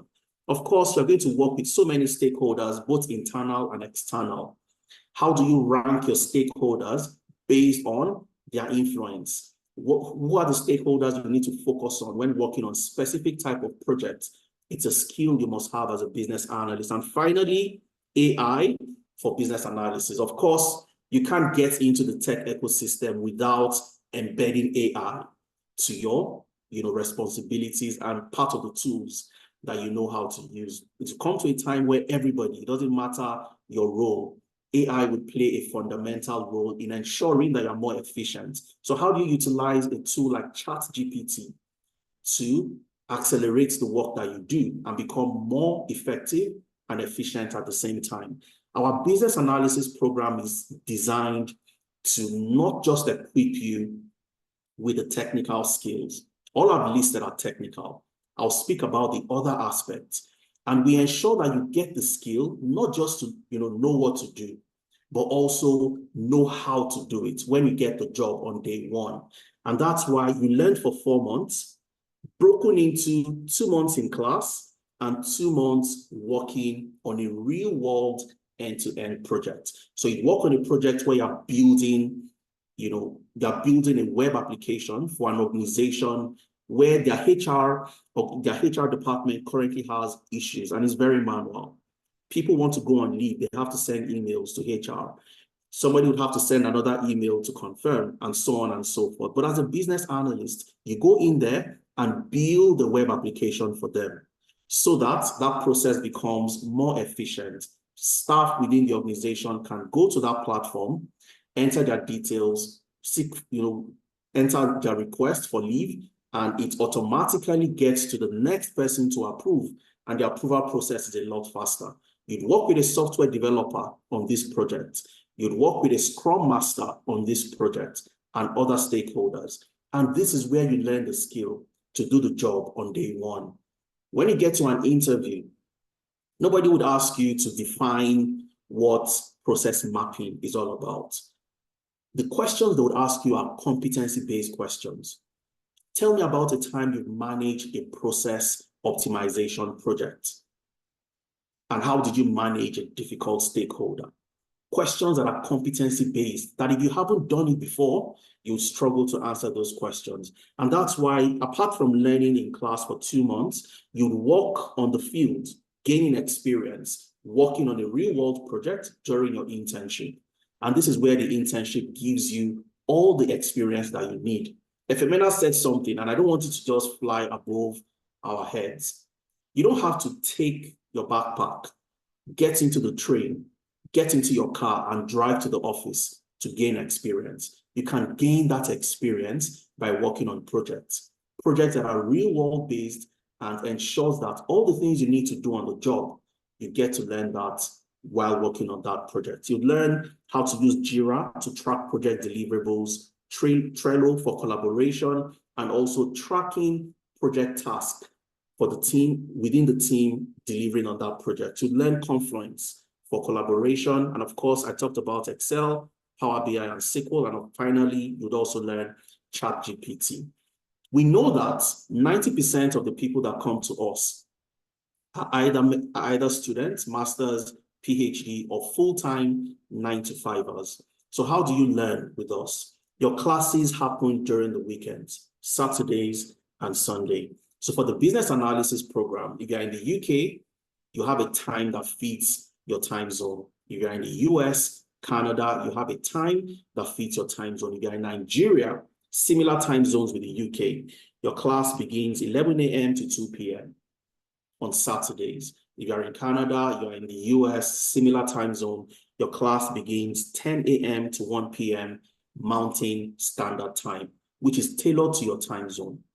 Same on Sunday, all right? You have a class for those in the UK, Africa, similar time zones, 2 p.m. to 5 p.m. on Sundays. You have a live class where you have a trainer like myself walking you through projects, showing you concepts. You have the opportunity to ask real life questions and get your questions answered in real time, immediately, okay? And for those in the US, Canada, on Sundays, you have your class 12 noon to 3 p.m. Mountain Time. So if anybody asks you, what do I need to learn to become a business analyst? Take a screenshot of this. This is what you need to get yourself a role in business analysis. Abigail, a few months ago, was a care worker. She came into the program, completed the internship. We prepared her for her interviews, and today she's a business analyst working with the government of Alberta. This was a curriculum she went through. Now, let's get into another role. Three fantastic roles within the data ecosystem: the data analysts, the data scientist, and the data engineer. What skills do you need to learn? How do you transition into these roles? And I'll break it down starting from data engineering. What does a data engineer do in an organization? What is data engineering all about? Now, let's assume you work in the bank, okay? And the number of transactions, the number of fraudulent transactions has been on the rise. Customers have been calling to complain that there are a lot of fraudulent transactions in the bank, okay? And you want to address that problem. Now, what's the role of the data engineer? Let's take the bank. The bank has so many platforms where transactions happen and those transactions are recorded, all right? You have, for example, your mobile applications, mobile app, okay? You have your web applications, your web app. You have your ATMs, okay? And then you have your POS, okay? Your point of sales. Now, all these different systems all have databases where the transactions are stored. So in the mobile application, you have a database. In the web application, you have a database. The ATM has a database. The POS has a database. And these databases are where the transactions are stored. So as a data analyst, I want to solve the problem. I want to know, where do we have the highest fraudulent transactions? Are the fraudulent transactions from the mobile application? Are they from the POS or the web application? Where do we have these fraudulent transactions so we can stop it if we know where the most fraudulent transactions occur? I can't do my analysis because I have no access to the data. The data engineer does something, and the fundamental role of the data engineer is to make the data available. That's your role. You're the data provider in any organization. So the data engineer would go to this database in the mobile application, create something you call an ETL pipeline. Okay, ETL pipeline. It's just like you building pipes. You're building a house, you're building pipes that will take water from outside the house to different locations within the building. So the data engineer would build these pipelines, taking data from the web application, the mobile application, the ATM, okay, the POS, and move these data into a central location called a data warehouse. A data warehouse. Now, moving the data from all the different systems into a single central location, creating ETL pipelines. The data analysts can easily go into this data warehouse and access the data. The data scientists can easily go into the data warehouse to access the data. So without the data engineer, the data would be difficult to get for any of the data analysts, the data scientists, or any other stakeholder to work with that data to solve problems. So the data engineer creates the pipelines. And ETL simply means E for extract, T for transform, and L for load. Okay, so the data engineer would extract the data from wherever the data is generated, from the mobile application, the web app, the ATM, the POS, transform the data to make the data in the right format, to make the data in the right shape where it can be loaded into that data warehouse. And the final process is what? Loads the data into the warehouse. So now the data is available in the warehouse. The data analyst can get that data, the data scientist can get the data as well. And that's the role of who? The data engineer. All right, we're going to move into the role of the data analyst. So now the data is available in the data warehouse. The data engineer has made the data available so everybody can access the data now. The data analyst does two things. The data analyst would, first of all, answer two questions in any organization. The first question the data analyst would answer is what happened? So in this organization, they have fraudulent transactions. So what happened in terms of how many fraudulent transactions have we had between January till date? That's the first question the data analyst wants to answer. So now that the data is available in the data warehouse, the data analyst will get that data, use different analytic tools, and draw up something that looks like this. So in the month of January, we had 500 fraudulent transactions. In the month of February, we had 1,000 fraudulent transactions. March, it reduced to 700. April, we had 500. And in May, we had 1,200 fraudulent transactions. So the data analyst would get the data, analyze that data, and come up with something like this to show what happened. That's the first responsibility of the data analyst, what happened. And when you answer the question, what happened, you are doing what? Doing something called descriptive analytics. Please pardon my handwriting. Okay, you are doing something called what? Descriptive analytics. You are describing the data.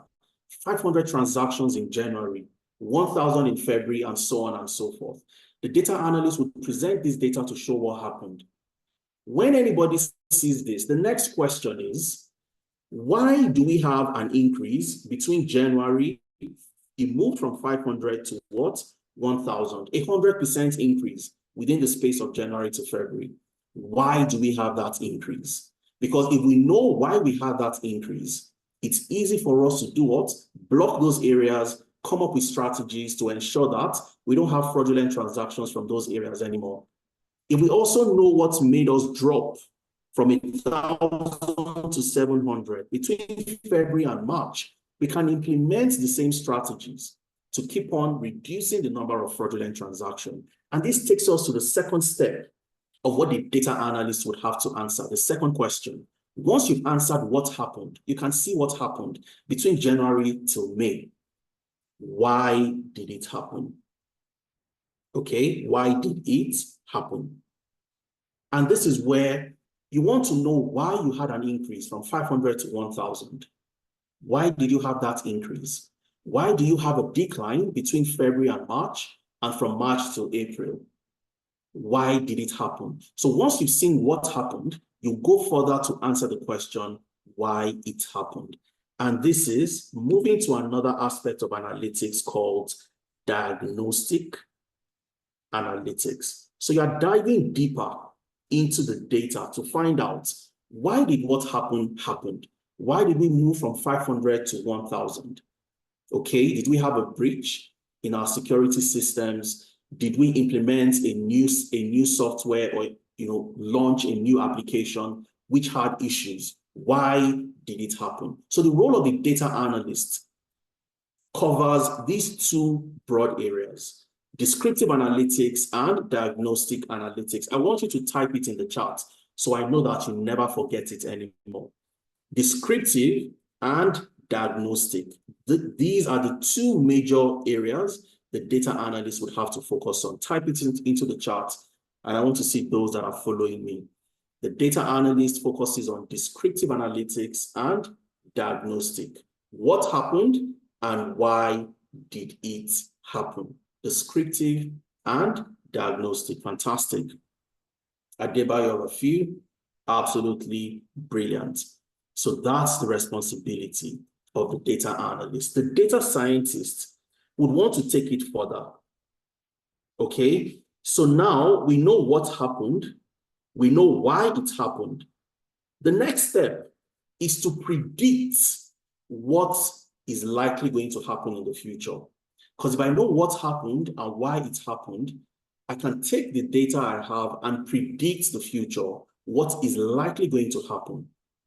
If we keep up at the same pace, how many fraudulent transactions are we likely going to have? If we implement the strategy that has reduced the fraudulent transactions from 1,000 to 500 from February to April, what is likely going to happen in the future based on what has happened in the past? And this is where the data scientist comes in. So the data scientist would do number one, descriptive analytics. What happened? Diagnostic analytics. Why did it happen? And then predictive analytics to predict the future. What will happen? So your data scientist can see into the future. Your data scientist can take data from the past, historical data, to predict what is likely going to happen in the future. And when you answer the question, what will happen, you are moving into predictive analytics. Okay, so while the data analyst will do number one and number two, the data scientist will do number one, number two, and includes number three.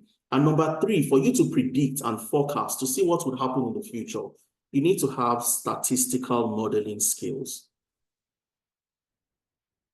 Statistical modeling, you start to look at machine learning and so on and so forth.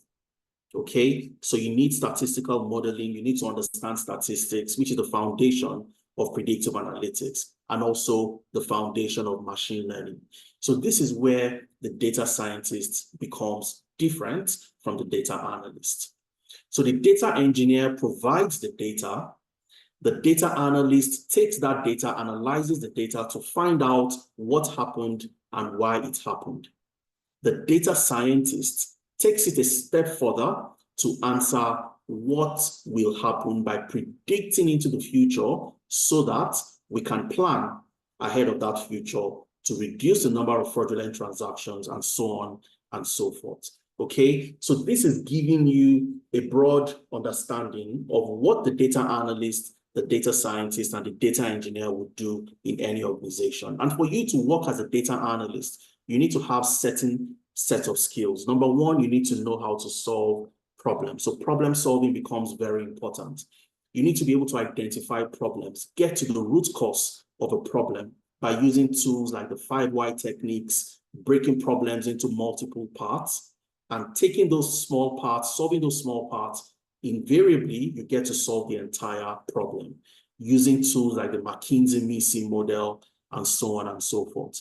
You need to learn Excel, which is one of the most versatile data analytic tools you'll ever learn. You need to also know how to interact with databases, because organizations would have their data in a database. How do you interact with that database? You need to have a good understanding of structured query language. All right. You need to understand Power BI for data visualization, automating your reports, and so on. Same with Tableau. Tableau and Power BI will pretty much do the same thing for you. However, understanding the two would expand the number of jobs you can apply to, because some organizations would have a preference for Tableau. Some would have a preference for Power BI. Having the two would give you that opportunity to apply to so many jobs without considering any preference and so on.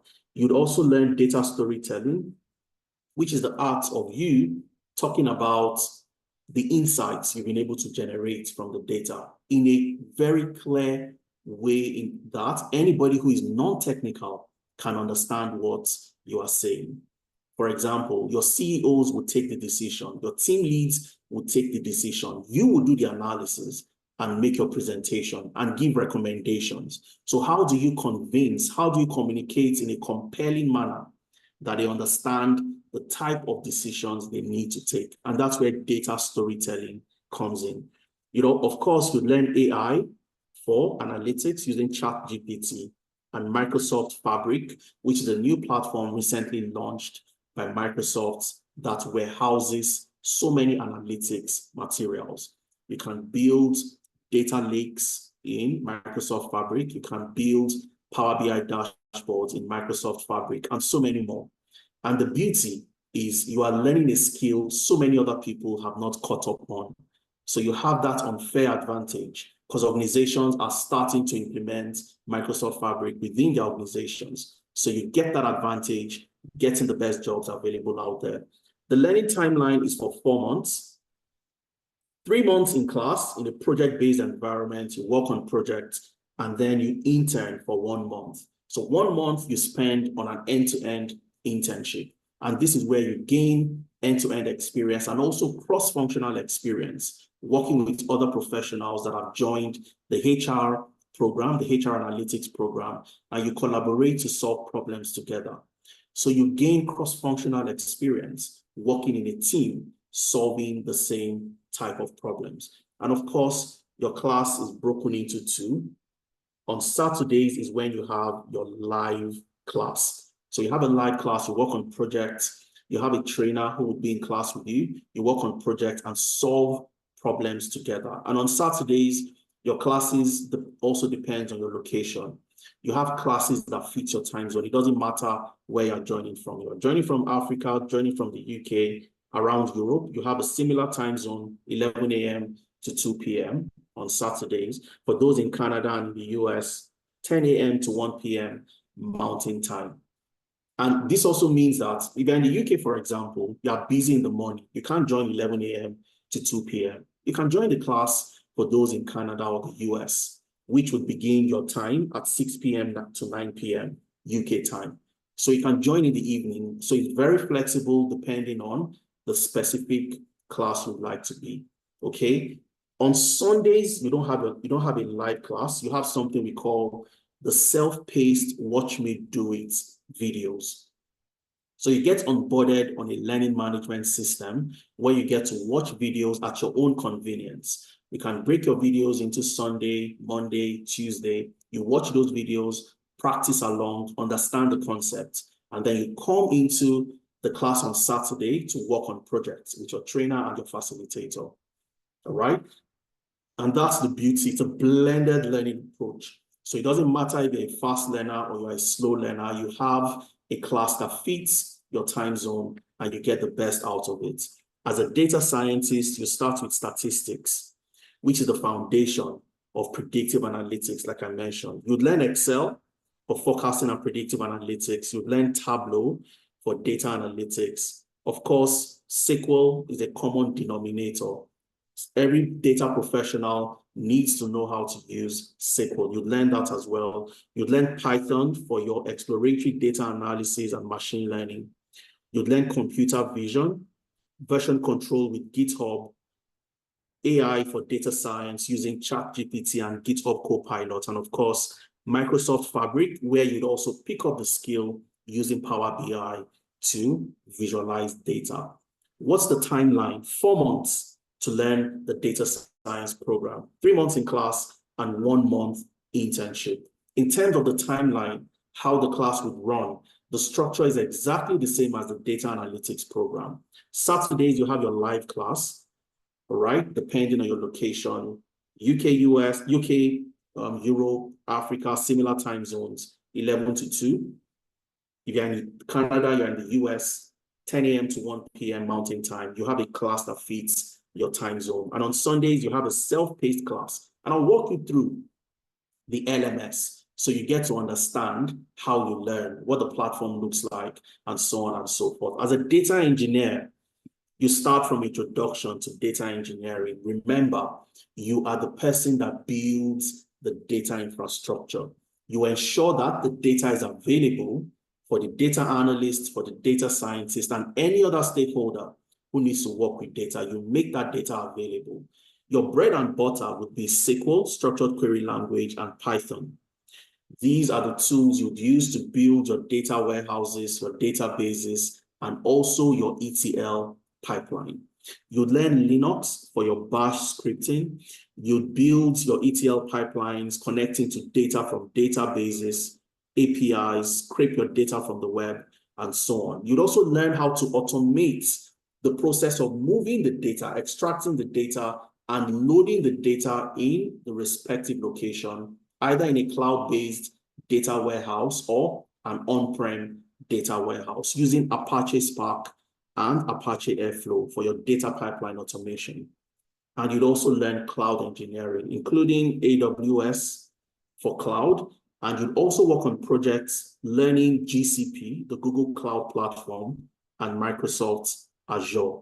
So this gives you the latitude to apply to so many jobs. If you find a data engineering, a cloud engineering, a BI engineering role that requires GCP. You've worked on projects using Google Cloud Platform. You'd work on projects using Microsoft Azure, and this gives you the opportunity to apply to so many jobs out there, all right? You'd also learn version control using GitHub and AI for data engineering using ChatGPT and GitHub Copilot. Unlike the data analytics and the data science program, the data engineering program is for 5 months, right? 3 months in class and 2 months internship. So your internship is more extensive. You work on an end-to-end project building a data infrastructure whereby the data scientists can go into that data warehouse to get the data that they need to work with. And that's your role as a data engineer. So for 5 months, you learn all the skills, where 3 months you'd be in class working in a project-based environment. And the other 2 months is where you get to work in the real world environment, working on a project during your internship to ensure that you gain the skill. When you get hired on day one, you know what to do as a data engineer.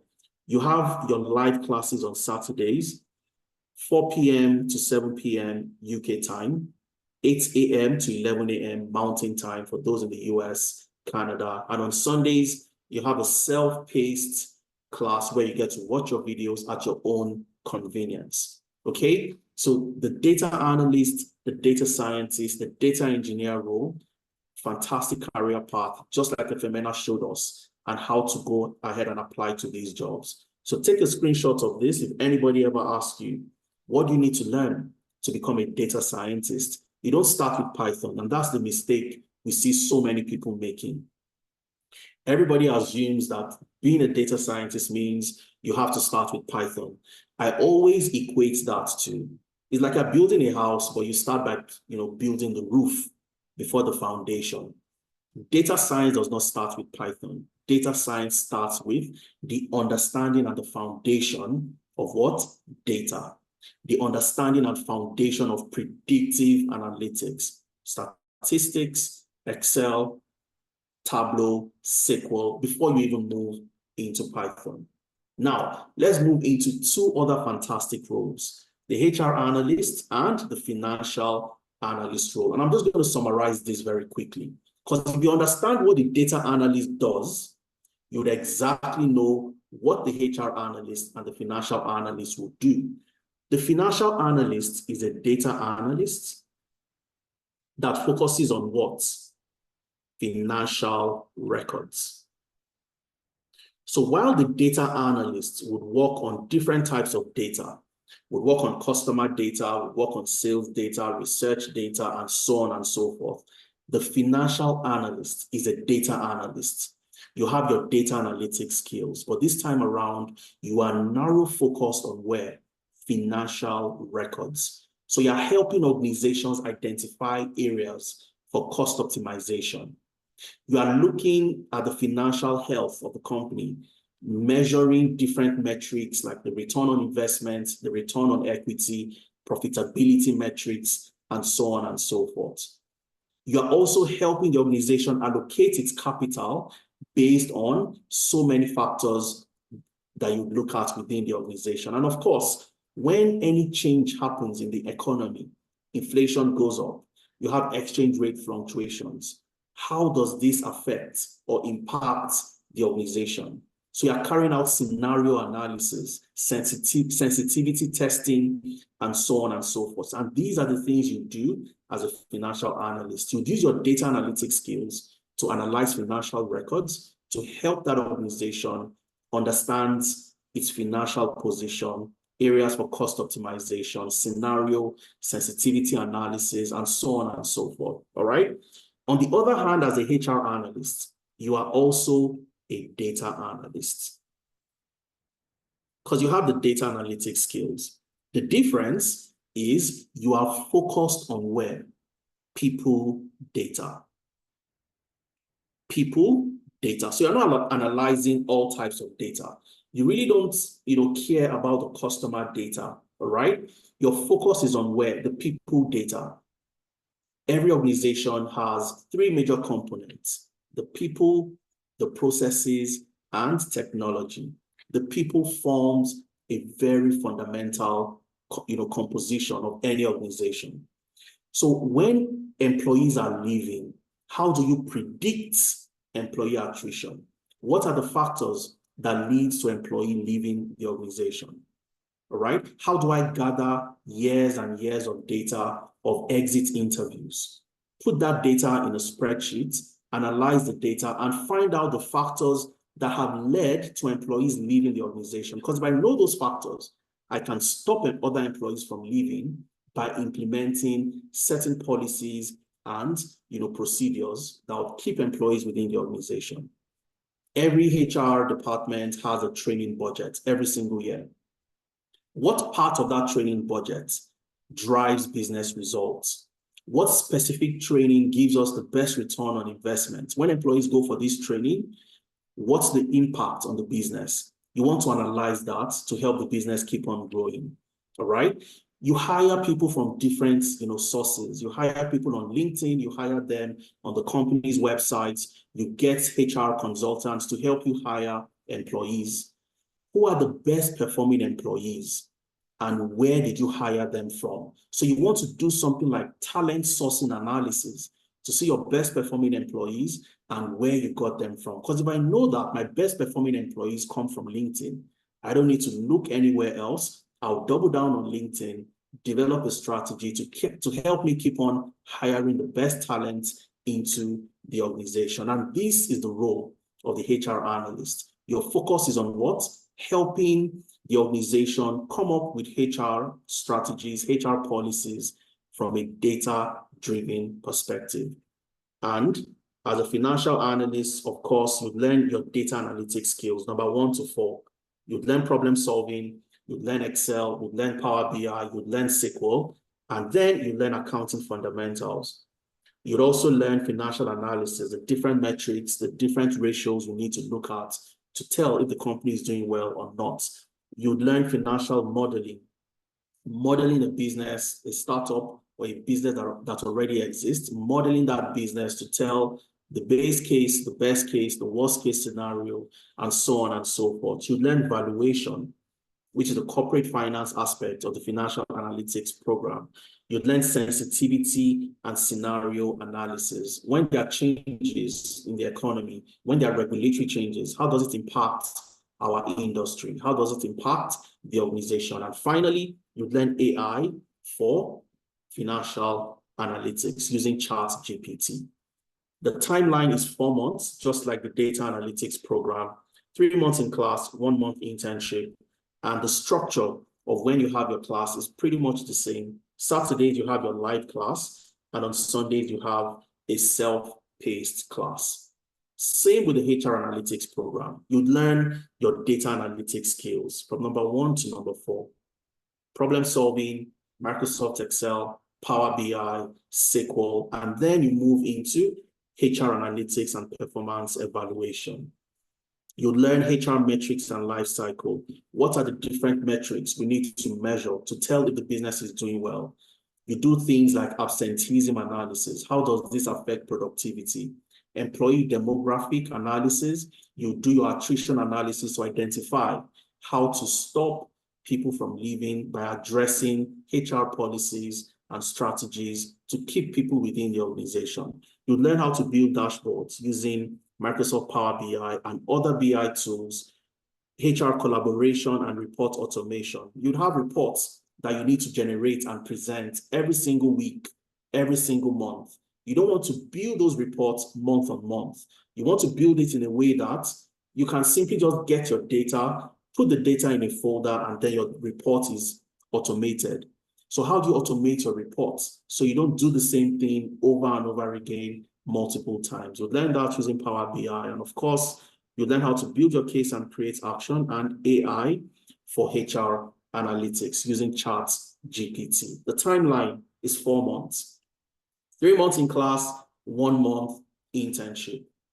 The structure in terms of you joining the live class on Saturday, if you're in the UK, Europe, similar time zone, you have a class that fits your time zone. If you're in the US, Canada, you have a time that fits your time zone. And of course, on Sundays, you have your self-paced learning. So it's a blended learning approach. So on Sunday, at your own convenience, you can sit back, relax, watch your videos, practice at your own pace ahead of the next class on Saturday, where you work with your trainer to solve project-based case studies. Now, the final part of the programs Ifemena highlighted, the Scrum Master role. As a Scrum Master, your focus is on helping the team to work efficiently, implementing the Scrum framework by delivering high-quality projects. As a Scrum Master, you're pretty much a coach. So imagine yourself being the coach of a team. You want to ensure that everybody adopts the same strategy, you adopt the same formation to deliver the best possible results. The difference here is you'll be the coach for a development team, a team that is building tech-related products, a team that is building software. Your focus is to ensure that the Scrum principles are embedded within the project. So you're having your daily stand-up meetings where the team members can discuss their progress, if they have any blockers, any roadblocks, while developing the app. You would be the person to ensure that that roadblock is removed. If there's the need to have a meeting with another department, you would facilitate that meeting to ensure that every obstacle is out of the way.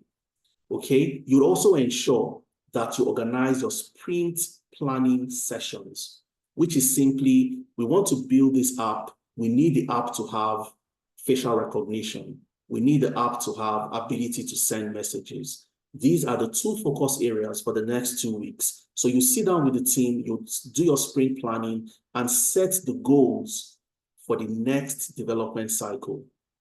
All right? And you ensure that there is communication, you address the issues, and at the end of the project, you manage that project to deliver a successfully, highly, related project that fits the market and fits what the customers would also want. So the Scrum Master ensures that the Scrum principles, the Agile framework, is fully implemented in any project that requires tech embedded within it. So you learn introduction to Scrum. You'd understand the Scrum team, the composition of the Scrum team, which includes the software developer, the UI UX developer, the Scrum Master, the product owner, what constitutes a Scrum team, the Scrum artifacts, the Scrum ceremonies, your sprint planning, and so on and so forth. You'd learn about the Scrum artifacts, okay, the Scrum events, the Nexus Scale Scrum, which is where you are embedding Scrum within the entire enterprise across multiple different teams in an organization. And of course, would help you prepare for the Professional Scrum Master certification. As you work to learn all the techniques and principles as a Scrum Master, you'd learn how to use Jira to track project deliverables and Trello to collaborate among the project team and also track the progress of projects that you work on. How long does it take for you to transition and become a Scrum Master? 2.5 months. You'd learn for 1 month in class, and you'd work during your internship on an end-to-end project for 1.5 months. The focus for us is always on knowing how to do the job. We've interacted with so many people, and I'll tell you for a fact, I had a Twitter space the other time, and I was telling, the participants, we've had so many people.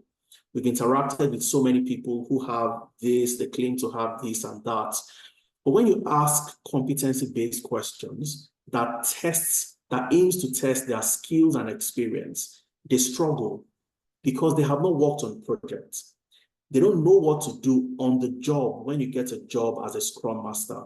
And the focus for us is on knowing how to do the job on day one, because that's what any recruiter, any organization would want you to do. And that's the reason why they bring you into their organization. So the real world project where you get to collaborate with a business analyst, with a software developer, you work together to build an application for a HR department, optimizing the process of people applying to leave, updating their bio data. So the software developer will build the application, but as a Scrum Master, on that project. You'd ensure that the Scrum principles, the Agile framework, and all the other Scrum ceremonies are implemented effectively, and you manage that.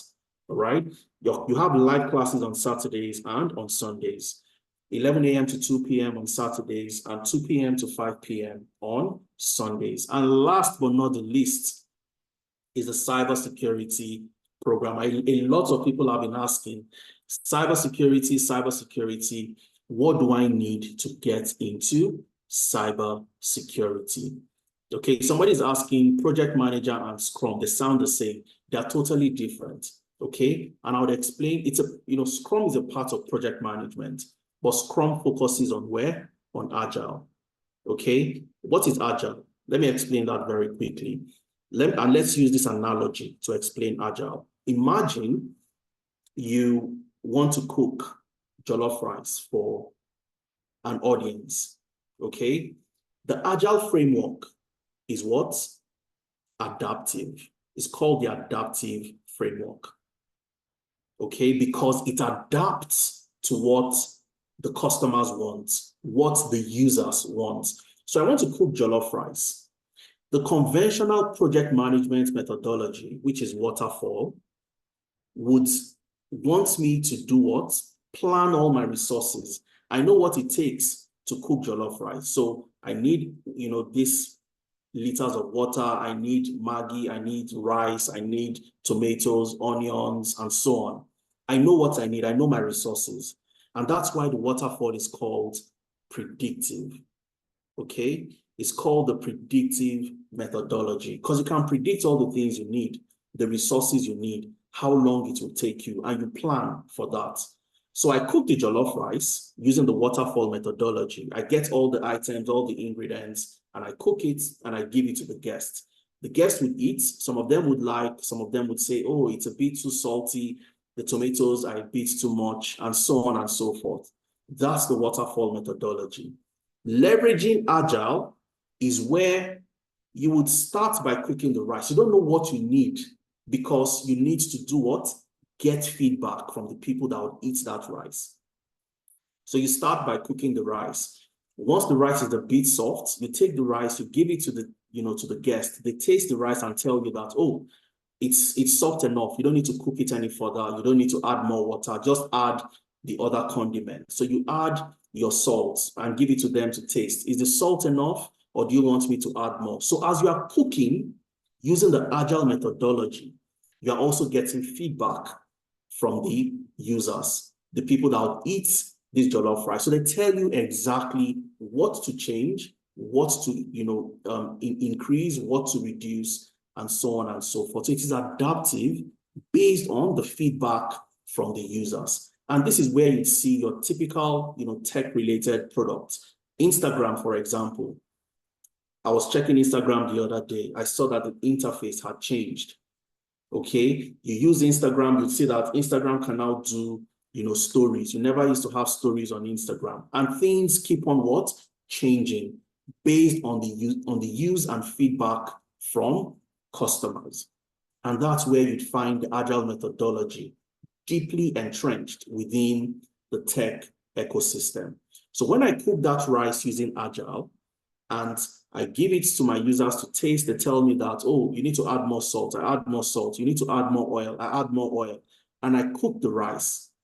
Which of the rice do you think the users would enjoy? The one I have cooked by getting their feedback, which is the Agile methodology, or the one I cooked by knowing how to cook jollof rice and what it takes? Type into the chat, Agile or waterfall. Which of the two do you think they would enjoy? Type into the chat, Agile or waterfall. Okay, Agile, absolutely. Agile. And that's because you get feedback. It is adaptive, it is iterative. You keep on iterating until you get the best, product market fit. Okay, so you have some overlap. So when you talk about project management, a conventional project manager would implement the waterfall methodology because they don't have expertise in one area. The Scrum Master, on the other hand, implements what? Agile. Okay, so let's finish up with the cybersecurity program. So as a cybersecurity professional, your focus is on ensuring that organizations have their systems, their network, and their data protected from both external and internal threats. So a lot of us heard about the Flutterwave, hack. Flutterwave was hacked and billions of naira was taken out of Flutterwave. Same with Patricia, the crypto, platform. They also got hacked, and you'd see so many compromise here and there nowadays. And that's the role of the cybersecurity professional, is to ensure that that doesn't happen. Okay, and that's where your role, your fundamental objective is to protect the organization systems, their networks, and also their data from internal and external threats. And you have so many areas in cybersecurity. The beauty is very early into your program with us, you identify where you want to focus on. Do you want to focus on GRC, governance, risk, and compliance, where your major objective is to establish the cybersecurity policies and procedures within the organization? You also want to ensure that you implement the industry standards and frameworks, and the organization also adheres to the relevant, laws and regulations within the space. You have threat intelligence, which is another area in cybersecurity. And this comes back to what Ifemena talked about. Because I've learned cybersecurity does not mean I cannot get jobs across the entire cybersecurity spectrum. I need to know where I want to focus on, the type of job I want to get, and so on. You have threat intelligence and incident response. Okay, incidents response. So here, your focus is on doing what? Identifying threats. So you would try to hack the system. And this is where you see penetration testing, ethical hacking, and so on and so forth. You'd want to test the system, try to hack the system yourself to identify the loopholes and the areas where you're likely going to have problems, and design preventive measures to cover those gaps so external parties cannot break into your system. You develop and maintain incident response plans, IRPs. So when there is a cyber attack, how do you respond?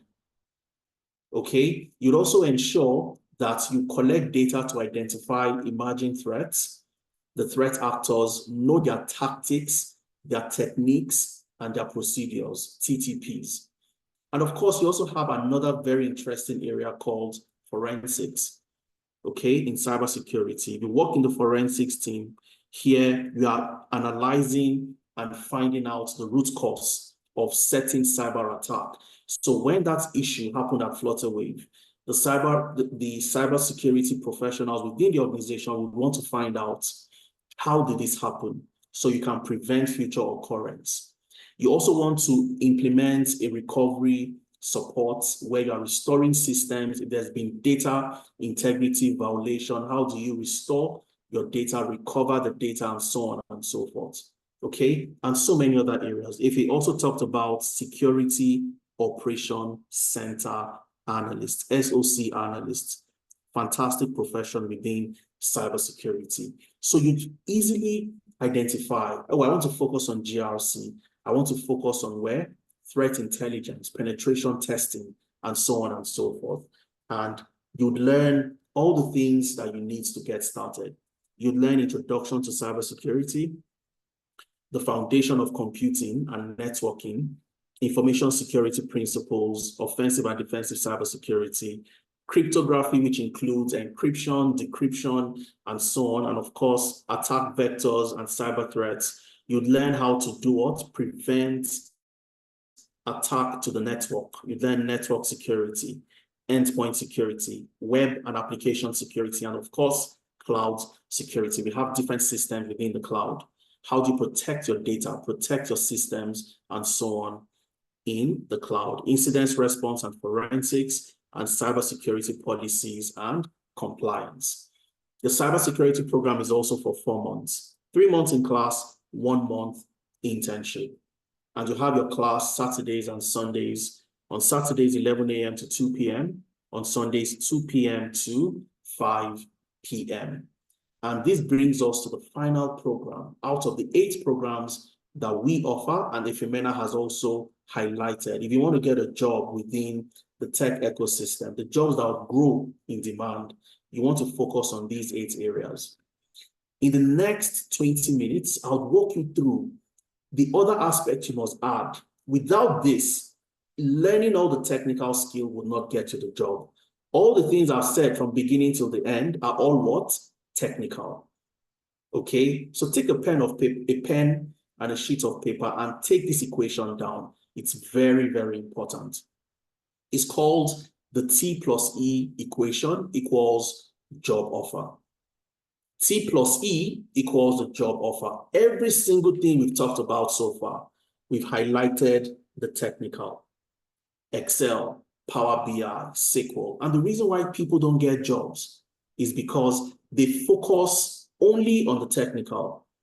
I'm the best in the use of Excel. I'm the best in the use of Python, SQL, and so on and so forth. But there's another very important aspect, which is what? The employability skills. Without the employability skills, you can't get a job. You need the two, and that's why we call it the T plus E equals the job offer equation. And this is what we deploy. If you ask what has made Tenalytics so successful, it is this particular equation. So once you've learned all the technical, you must also come back to where? Your employability skills. Do you have a CV that can get you into the room? Do you have a CV that is tailored towards the job requirements? Do you know how to tailor your CV and so on and so forth? And this is where we are different and we bring in the value that gets you the job.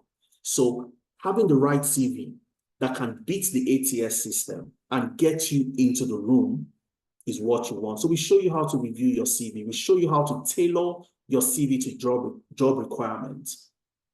So you don't use one CV to apply to 20 jobs. You don't do the easy apply on LinkedIn. You don't do the easy apply on read.co.uk. You know exactly how to apply to jobs. Once you have the right CV in the right format, and the format, like we said, we're not gatekeeping any information. The best format that gives you the best results when it comes to the ATS is a format called the Wharton CV format. The Wharton CV format. This does the best when it comes to the ATS. So once you have the right CV, you must also have a LinkedIn profile to do what? Represent your persona. Okay? Your LinkedIn is your social proof. That is where, if they've seen your CV, you want to transition into data science. You have a fantastic CV, but they go to your LinkedIn and it is totally different from the person on paper. Okay? So how do you optimize your LinkedIn profile to attract the best organizations out there? So we work with you to optimize your LinkedIn profile. You also build an Upwork profile where you can apply to remote jobs, work as a freelancer on different projects across different regions, and how to navigate the job market. For so many people in the UK today, you've had so many changes over the last few months. The NHS implementing changes here and there. Where are the opportunities? Where do I get the COS? How can I get organizations that can give me a COS for me to apply to get a skilled worker visa and so on and so forth? Where do I apply to jobs? How do I apply?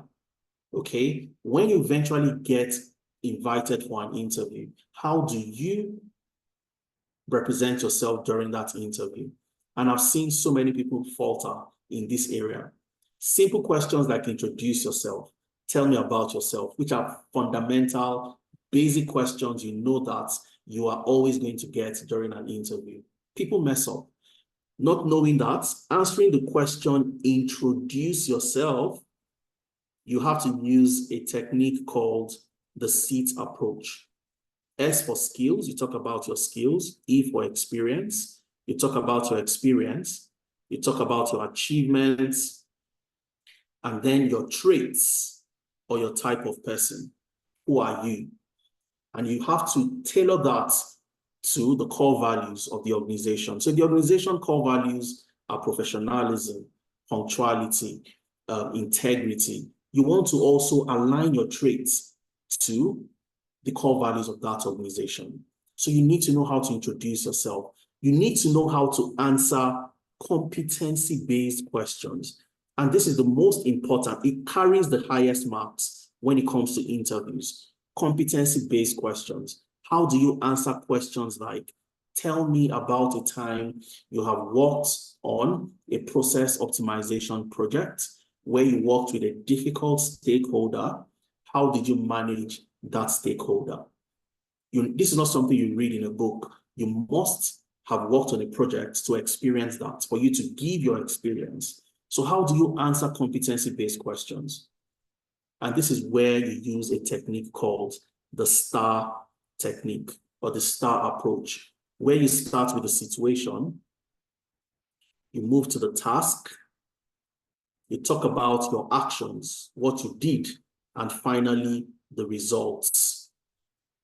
Okay, so the interview is a sales pitch, and a lot of people don't know.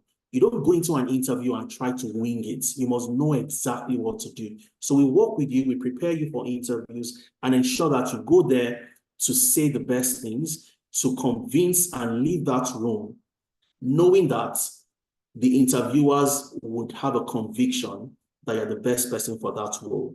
And of course, when it comes to references and recommendations, organizations would always want you to show evidence that you have done this before. Can somebody speak for you? And so on and so forth. We have our weekly mentorship sessions where myself, Ifemena, other industry experts would work with you to ensure that you are handheld while transitioning. Some of you apply to 30 jobs and you don't get positive results, and they give up.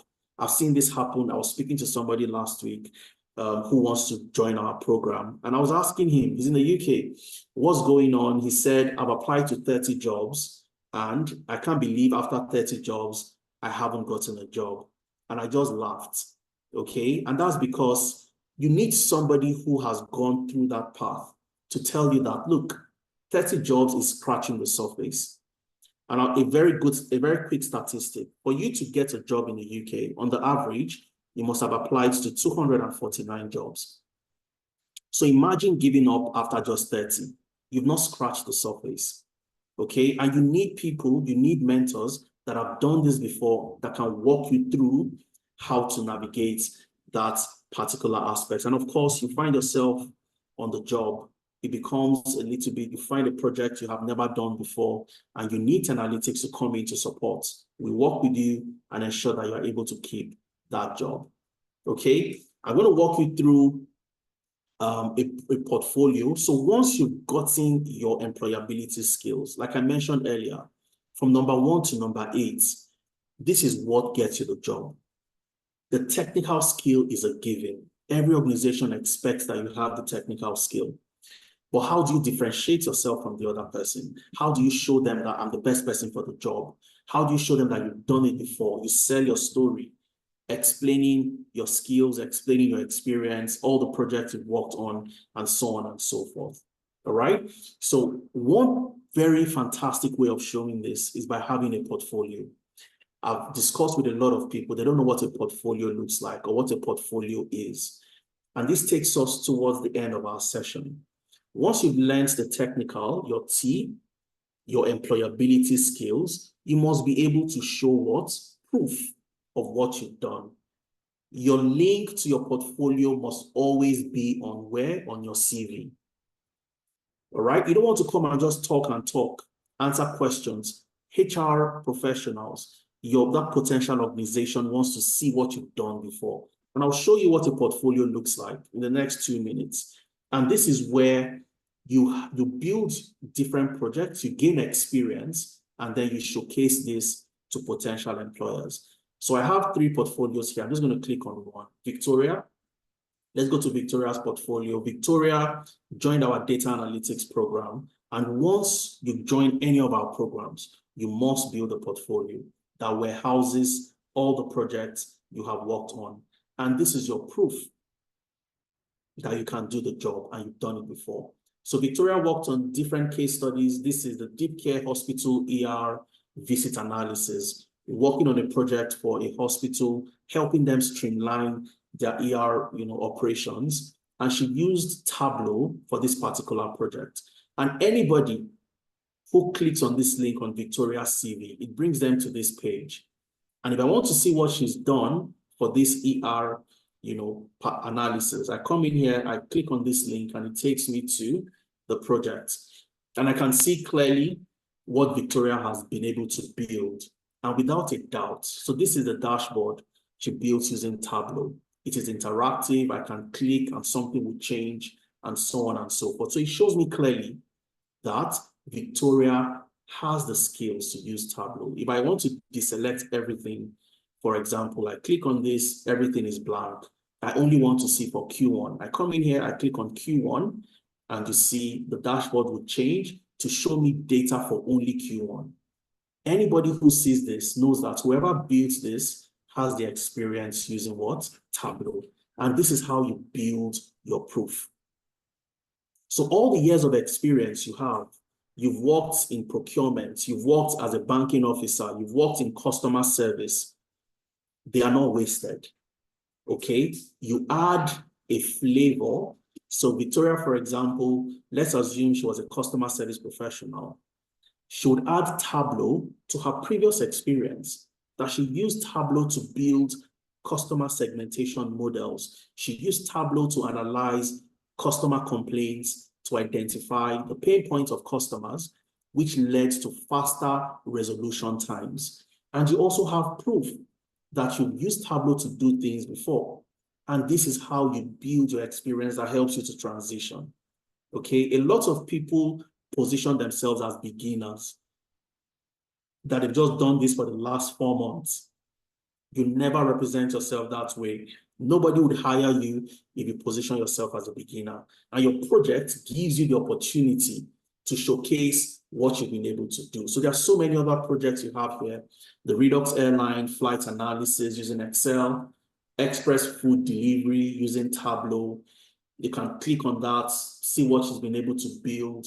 And this gives any recruiter the conviction, they are convinced that you have the skill to do the job. Okay, so this is what Victoria built, Victoria Uchemadu, Express Tech Food Delivery for a logistics company, also very interactive. I can click and you'd see things changing. It is interactive, it is dynamic, and this shows the depth of the skills that Victoria has. So once you've built your technical, you've learned employability, you must have proof. And to finalize today, I'm not going to take you through the journey Femena has taken you through already. It is impossible until it is done. So many professionals who have joined us, they've gotten jobs, they've been able to get the same things you're trying to do. Biola was an accountant from Nigeria, moved to the UK for his master's. Today, he works as a financial analyst with one of the largest financial organizations in the UK. Olugbemi worked in the bank, one of the largest banks in Nigeria. He left Nigeria, got his permanent residency in Canada, moved to Canada, and just a few months, about 3 months after moving to Canada and completing our data analytics program, he got a job as a business data analyst with the Law Depot and currently works with one of the largest insurance companies in Canada as a solutions analyst. You have Michael, who works with a software company in the UK after completing our data engineering program. Muhyiddin lives in Ibadan, Nigeria. All right, he joined our data analytics program, and Muhyiddin works for an organization in the UK remotely from Ibadan in Nigeria as a business development analyst after completing our data analytics program. I've kept the link for you to listen to these amazing professionals, and I can go on and on. You have Ebube. Ebube works with the NHS in the UK as a data scientist. And this is Ebube saying that my new role is data scientist, my first proper job in the UK after Tenalytics training. That's Ebube's, ID card, super excited when she got the job. You have Wislin, who got a job in the UK, working with Shell in the UK as a sales analyst after completing our program. You have this amazing professional, Vivian, who got 3 job offers. And you can see her message to Femena, an email. She got an offer from PwC, Asset Risk Consultants, and also Julius Baer in the UK as well. And of course, she went with Julius Baer because it had fantastic, remuneration and also met our objectives. And there are so many.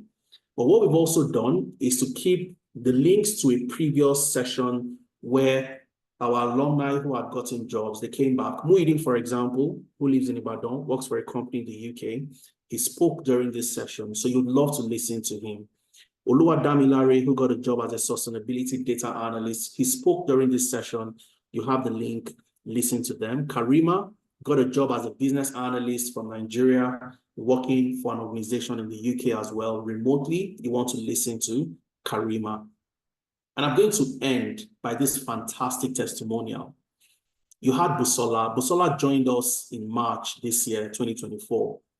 Busola moved to Canada, and she landed a job with Canada in an organization in Canada within 3 months after completing our data analytics program.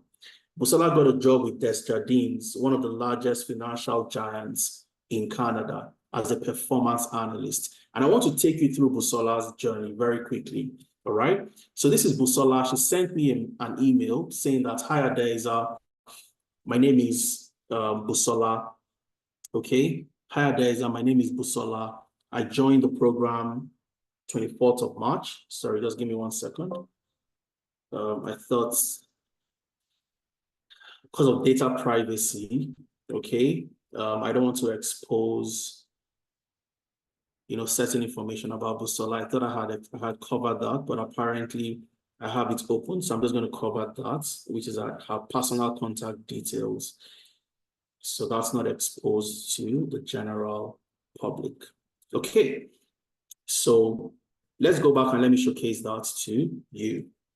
Now, Busola joined our program in March, and this is Busola sending a message saying, "Hi, Adeza, my name is Busola. I joined you C403NA. That's my class." So C4 means 2024.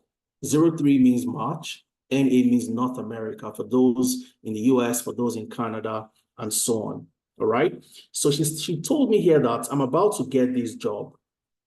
I've done my interviews, okay? And now they have requested for a reference. So she had completed her interviews. We've worked with her for, during her interviews, and they want a reference. So she was notifying me that I should look out for the reference. The company is in Canada. The name is Desjardins Groups and so on. And I said, absolutely, no problem. I'll look out for their email. So they sent an email. So this was on the 6th of June. She reached out to me. On the 7th of June, the organization sent an email to me saying that we want a reference for Busola, all right? Of course, you had it in French, first of all, but the English is right below there, okay? So we provided a reference for Busola, and a few days ago, the 24th of June, just about 4 or 5 days ago, Busola sent me this email saying that I want to update you about the reference you assisted me with. I got an offer from them on Friday and I agreed to it. Thank you very much for all the support that you provided at Tenalytics. And this is the way we help our participants to land jobs. Busola, who joined us in March, in June, Busola has started a job as a performance analyst with one of the largest financial giants in Canada, moving from Nigeria, moving to Canada, working as a performance analyst. You want to get a job like Busola, you want to get a job like Muhyiddin, and so many other professionals within the space. The next cohort starts on the 6th of July, next week, Saturday, and we have an amazing, amazing discount for the first 15 people to join us from our masterclass. So we've had masterclasses all through the month. We had about 20 last week. We had a discount available for 20 people, but the slots are gone. People have requested for more discounts, and we are giving the discounts to the next 15 people to join each of our programs. So you want to join the data analytics program, you want to be part of the first 15 people to get into the program starting on the 6th of July, all right? If you are joining the business analysis, data analytics, any of the 7 programs outside the Scrum Master, the fees are the same. And we have an amazing 20% discount for you. If you're paying in dollars, instead of paying $750, you get to pay just $600. So you have a discount of $150 right off the bat, and you can make your payments in 2 installments. So once you take advantage of the discount, you can also make your payments in 2 installments. The first payment of $400 and the second payment, which comes in a month after you commence the program, for $200. If you're paying in pounds, instead of paying £625, you get to pay just £500, £350 to get into the program to start on the 6th of July, and £150 a month after your program commences. If you're paying in euros, instead of 730, you get to pay 580, 400 to get into the class, and 180 a month after the program commences. If you're paying in Canadian dollars, instead of 1125 Canadian, you get to pay, instead of paying 1125, you get a discount of 900, which you can also break into 2 installments to make it easy for so many people to join and get the benefits, start your journey, and transition into the tech ecosystem. So we are paying in Canadian dollars, 600 gets you into the class, and then 300 a month after you start your journey. And if you're paying in Naira, instead of 900,000 Naira, you get to pay just 720, 500 to get into the class, and 220,000 a month after your journey commences with us at Tenalytics. And the Scrum Master program, it's a one-off fee. Also, you have an amazing discount depending on how you're paying. Instead of $450, you get to pay $360. Instead of $375, you get to pay $300. Instead of $440, you get to pay €350. And if you're paying in Canadian dollars, instead of $675, you get to pay $540. And finally, if you're paying in Naira, instead of 540,000, you get to pay 450,000 Naira. The best time for you to start is now. We have a lot of people that have joined us in the past. They've joined so many master classes like this for free, but then they keep on procrastinating and they join when the discounts are off and they have to make the full payment, and they grumble and grumble. Some of them get to still pay the full payment while some would miss out completely. And that's why I always advise people, if you want to get your journey started, the best time for you to start is now. Take advantage of the discount. You can make payments using any of the different currencies depending on your location and get into the program. Secure the 20% discount. And how do you make payments? I'm going to walk you through that very, very quickly, and then we take questions from you. Okay? So you can either scan the QR code, you want to be part of the first 15 to join, or you can simply click on the link that you have right here. Okay, so my colleagues would send that to the chat, but I'll also walk you through very quickly. So if you click on this link, it takes you into the Enrollment Center. The Enrollment Center is where you get to make payments, secure the discounts, and register for any of the programs you'd love to join. Okay, so this takes you to the Enrollment Center. You have access to all the program brochures. You want to see the nitty-gritty of all of the programs, you can get them here by clicking on this link, and it takes you into the program brochure. Okay, you want to make payments, you can do a direct transfer to either our Canadian bank accounts using Interac, using the email finance@tenalytics.org. Okay, you can pay using a direct transfer to our pound account, euro account, dollar account, and of course into the Naira account. So you can pay in 2 major ways, doing the direct transfer, or you can pay with your credit or debit card. And all you have to do, if you want to pay with your card, is come in here, click on the program you want to join. Let's say you want to join cybersecurity, for example. Click on cybersecurity. It takes you into the cybersecurity page. And all you have to do is lock in that first installment. So depending on the currency you see, mine is saying the full amount of £500, which is a discounted amount. What it takes for me to start is to make my initial payment of what? £350 if I'm paying in pounds. Okay, so I simply go to the Enrollment Center, and what do? I enter £350 in here as my first installment, and I click on what? Reserve a seat. And this takes me into where I enter my full name, I enter my email, and then enter my phone number and click on pay with card. When I click on pay with card, what happens? I enter my card details and then I complete the payment. Once you complete payment, you receive an automated email into the email you've provided. So the email would contain a link for you to complete your registration, and you'd also have a receipt for the payment that you have made. And for those of you that do a direct transfer, so you do a direct transfer to the Naira account, for example, which is a Wema Bank account. The account name is Mainstack Tenalytics Payment Center.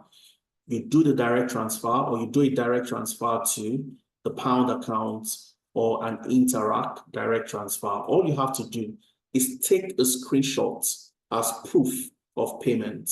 Come to this link over here that says upload your receipts. Click on that, upload your, takes you to this form, okay? Fill the form, enter all your details, and you'll see the part where you need to upload your receipts. You upload your receipt, click on next, fill out the form and submit. The moment you submit the form, we get your details and you receive a welcome kit.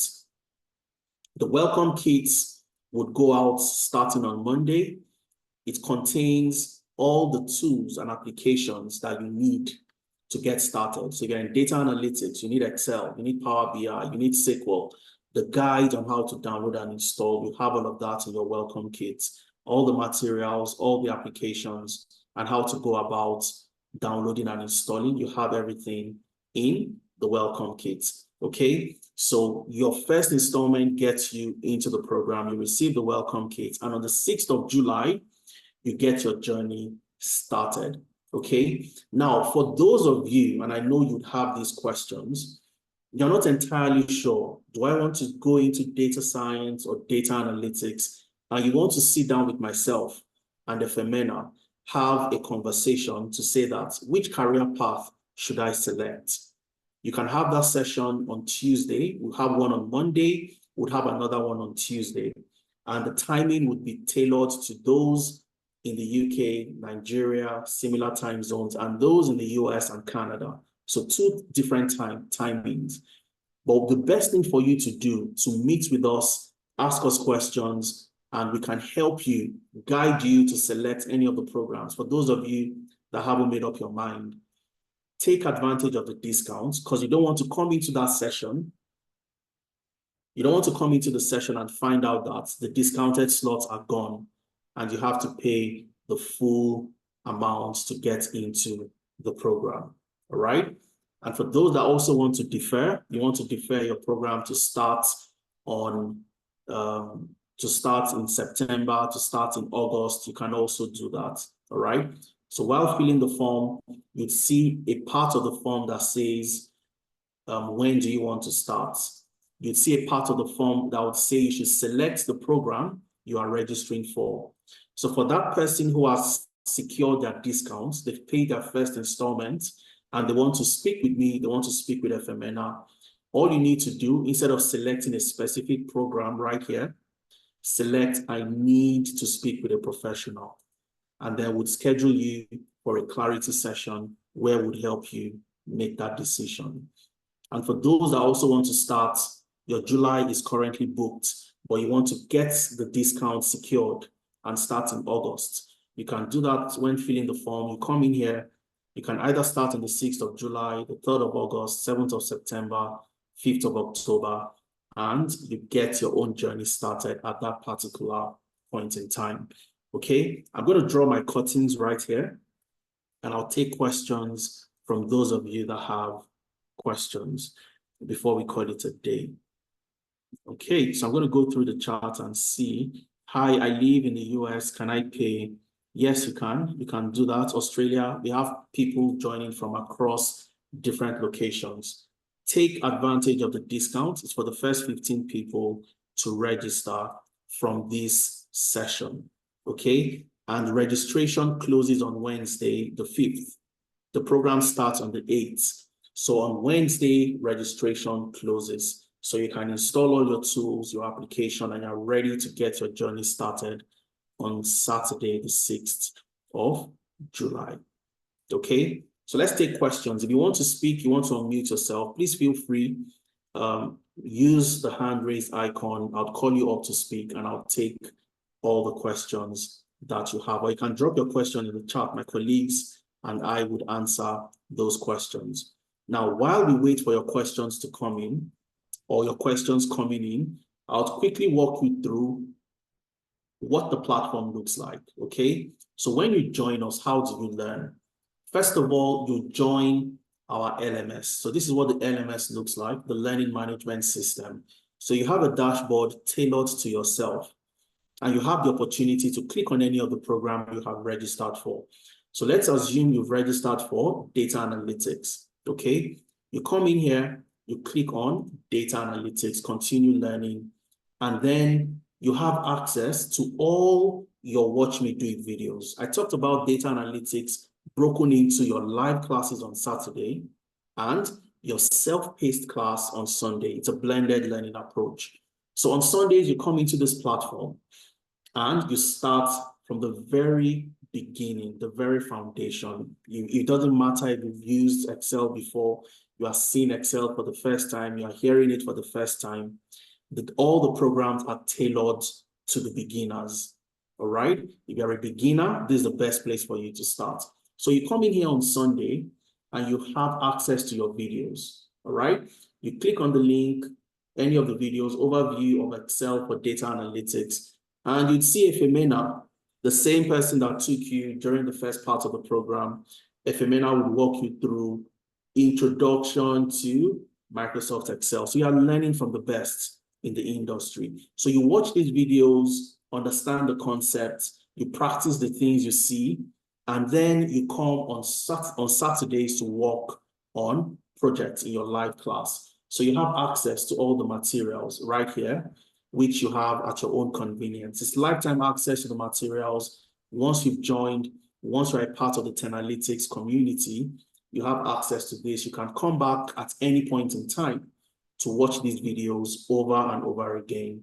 And for your live classes, you have another platform for that, okay? So you join this platform where you have your classroom, and this is where you have all your live sessions. So on Saturdays, when you have a class, the live session, you join the session from here by clicking on the link. So let's take your Excel Live Class 3, for example. You come in here, you have your login details, you click on this to join the class, and every single class at the end, you have the recording. So you can download the recording into your computer, you have access, you can come back. If you missed the class on that Saturday, you have not missed anything, because you can come back here, click on this link, and have access to everything that happened in class on that day. Okay, everything that happened in class, you can watch everything over and over again. So you can see the trainer walking you through Excel, and it is a project-based way of learning. Project-based way of learning. And what does that mean? I'll walk you through that. What does project-based learning mean? How do you learn by working on projects? Okay, so you look at the class material, all right, and you'd see that the case study you're working on using Excel is a case study for an organization called Plume. And this is the best way for you to learn. And this is how you build projects that you add to your portfolio. So this is a company where the name has been changed, but it's a real life scenario. So projects I have worked on over a decade of my career, same with Efemena. We've curated our experience into case studies. So you can also gain that same experience by working on the same type of projects that we have worked on. So Plume is an e-commerce company, and they're trying to do what?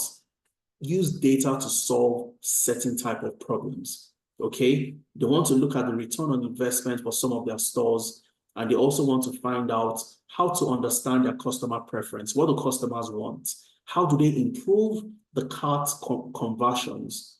How do they explore time-based trends and enhance the the browsing experience for customers who come onto that platform, all using Excel. Okay, so when you work on case studies like this, you develop a problem-solving mindset. So every single live class you have, you want a reference, you come in here, you click on the link, you send us an email to hr@10alytics.io. We'll provide you with a reference that you need. All right, we have a job tracker that we use to track the jobs you apply to. And you also record the jobs you've applied to. So by the time you apply to 15 jobs and you don't have a result, you don't have a positive outcome in the form of an interview, we reach out to you, we have a one-on-one session, and we help you re-strategize so you start to get positive outcomes. You have an interview coming up. All you have to do is come in here, go to book an interview prep session, click on any of the links, okay? And it takes you into a Calendly link. Enter the details, select the time that fits your time zone. For example, there's a time on Thursday, the 4th. I can select any time. I want to meet with my, the person that will prepare me by 2:30 my time, Mountain Time. Enter my name, enter my email, okay? And I enter the details of the job and I schedule my event. Somebody would meet with me on that day to work with me and ensure that I go into that interview being the best possible version of myself, all right? So you have all of this. You have your CV templates. You've done your CV review. You know how to tailor your job. You now have a template you can use to keep on modifying and applying to jobs, all right? If we talked about the roles you can apply to, okay? So you have the roles right here. We provide that for you. So when you're applying to jobs on LinkedIn, you know, as a data analyst, I can get a job as a business intelligence analyst. So your search is a lot more extensive. And you're not just looking at the data analyst, you are looking at so many other roles beyond that. And you have that, you know how to write your summary when structuring your LinkedIn profile. And you have the links to apply to jobs. The links right here contains links that 10alytics have personally subscribed to, and these are exclusive to the people that have joined us. And you also have the links, some of the websites Ifemena shared with you today. You can go in there and apply to jobs to get remote jobs. And these are the type of things you get when you become a part of the 10alytics community. You have your LinkedIn optimization. And even if you miss this session, it's a practical live session. Even if you miss, you have the recording right here. You can come back, click on the link, watch the recording. You have your mentorship session, okay? And finally, before I leave this platform, we have something called the drop-in session. The drop-in session is designed for people who are new, who have issues in class, for people who missed the live class on Saturday. So you missed the class, you've watched the recording, and then you find out that I have more questions. I've tried to do what the teacher did or what my facilitator did, but I really can't get it right. We organize the drop-in session to help you look at the problem practically. So a real human being, a real person, your data coach, your class coordinators, they'll join to help you address that problem. And I'll tell you for a fact, and I always tell people this, if you're transitioning, the worst place to learn is to learn on your own.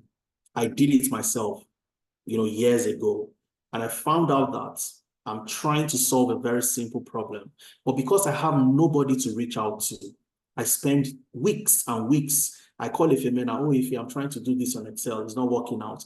If I'll send the file to Ife too will try. Sometimes we'll get it, sometimes we won't.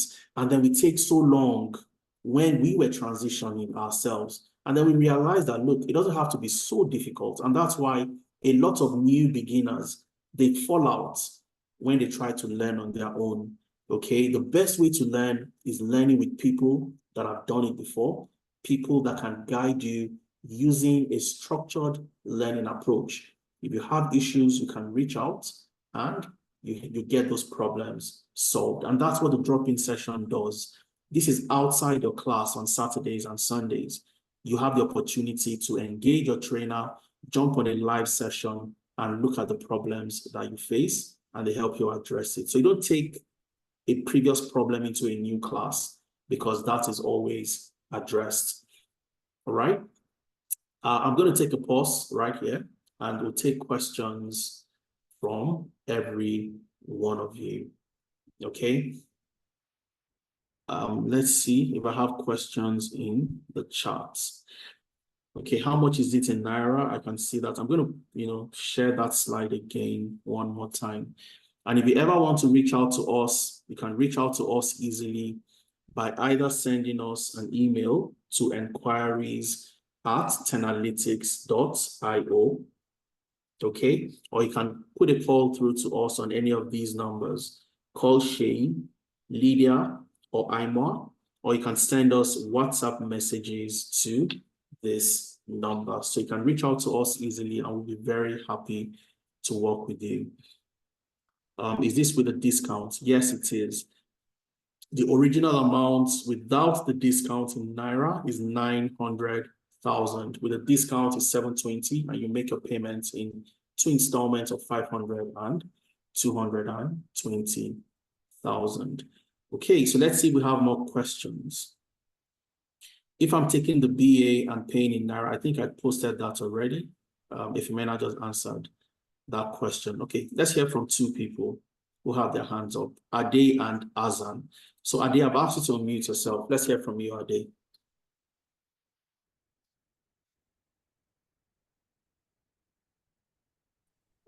Hello. Ade, Yeah, I can you hear me now?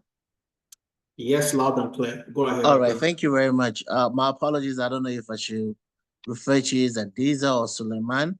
I was at work and I didn't get a minute to really capture everything from top to bottom.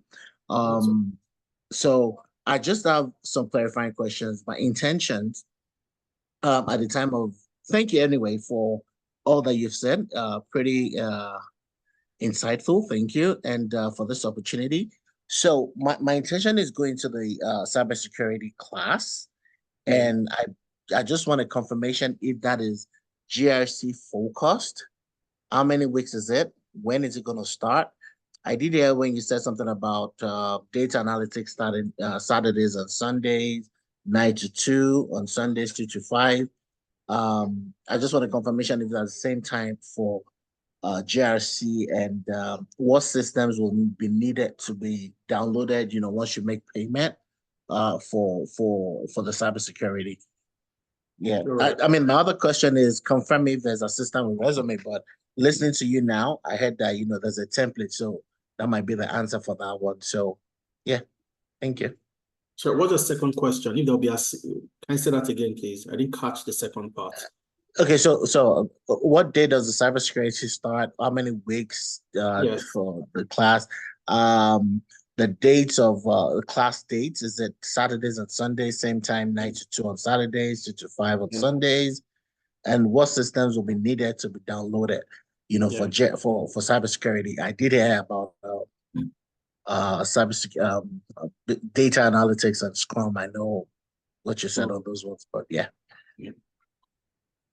All right, that's fine. So if you can see my screen, the cybersecurity program would last for 4 months.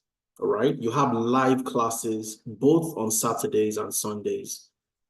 So live class on Saturday starts at 11 a.m. to 2 p.m. 11 in the morning to 2 p.m. UK time, which is also West African time. On Sundays, you have 2 p.m. to 5 p.m. UK time and also West Africa timing. All right. So for 4 months, 3 months in class, 1 month internship. Your cybersecurity program also comes with a lab series. Your lab series are designed for you to work practically on the things you'd be doing, the things you've learned in class. You've learned the packet tracer, for example. You've learned computing and networking, and you want to set up a virtual environment for networking using VMware. So you'll be doing this in your lab series while you also learn in class.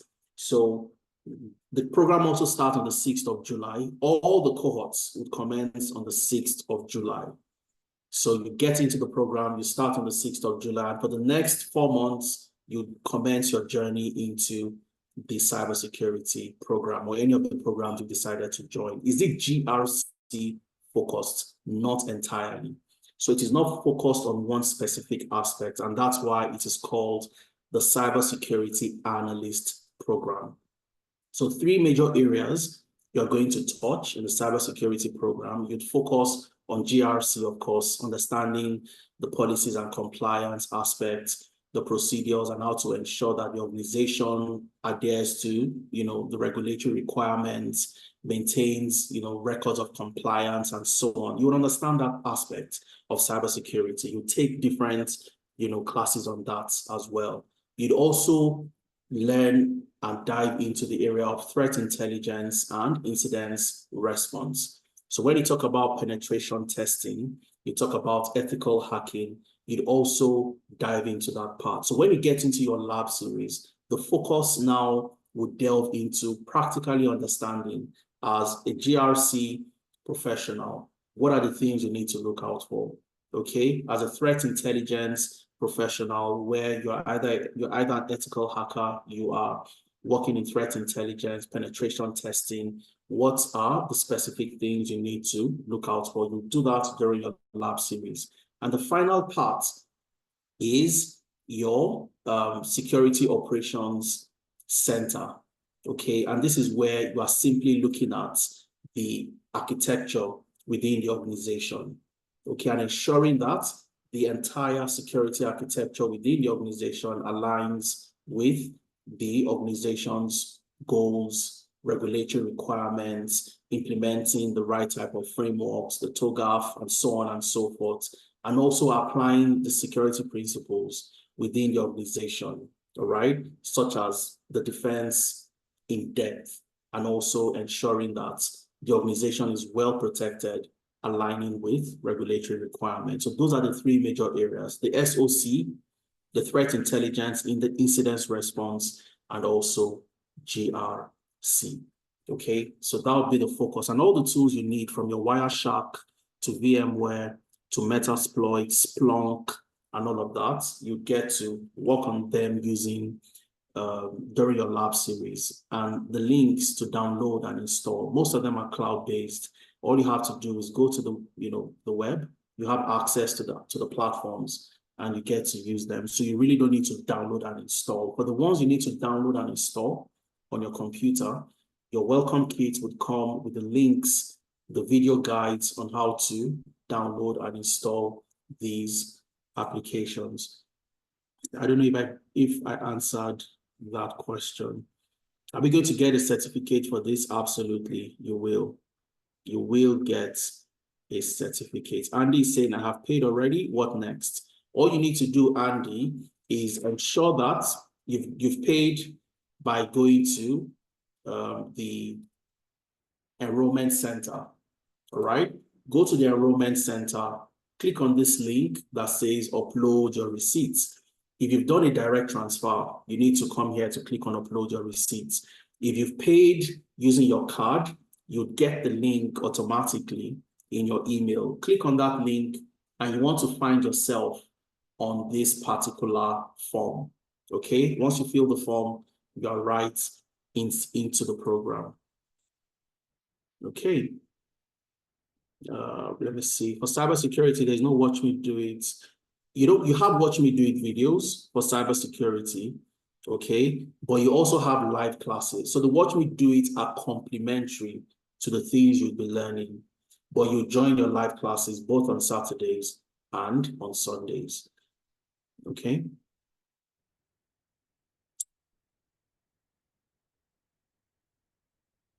Okay, I'm just checking to see if we have more questions.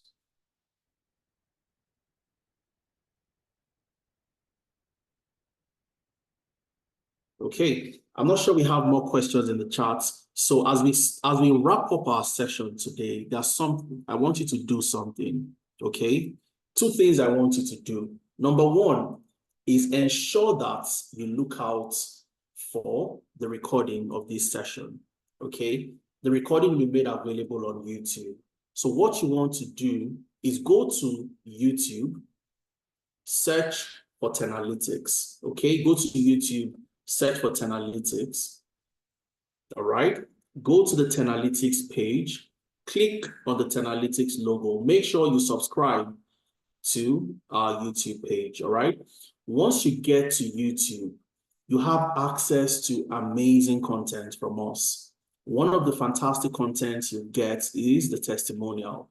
So all the amazing professionals we've talked about that have gone through our program, they've gotten jobs. Some people feel like, oh, I have to wait until I complete my master's. You get to hear from people who did not have to wait. They joined the program and they were doing the program, concurrently with their master's, and they got a job even before they completed their master's program, a full-time job that was willing to wait for them to complete within the next 2 months, and they started full-time on that job. So all you need to do is come in here, click on play all, you get access to all the testimonial videos, you get to listen to the amazing professionals, and so on and so forth, okay? You get to hear how they were able to transition, what they were able to do, the role Tenalytics played in making that transition. This gentleman, for example, Nathaniel, saying that it's been an amazing experience. You want to hear what Nathaniel has to say.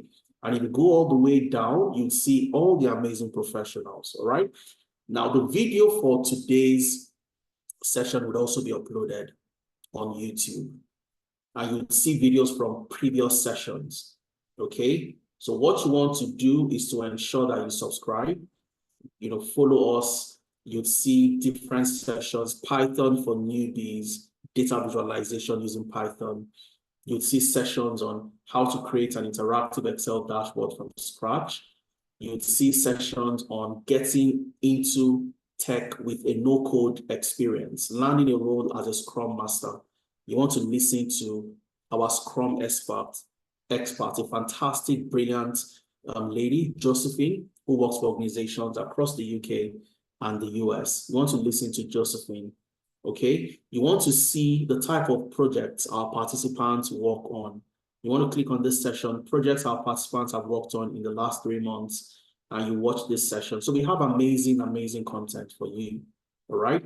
This was me last month teaching how to use Power BI to unveil the impact of energy drinks on blood pressure, okay? So there are so many sessions, so many fantastic, content you get from here. So follow us on LinkedIn, see the amazing work we're doing. And if you know anybody, a friend, a brother, a sister, a cousin, a colleague in the office that can benefit from this, get an accountability partner. As you are joining, bring in somebody else. So you learn together, you complete the program, you get applied to jobs, and you're able to secure jobs together. That's the best way for you to be a part of this.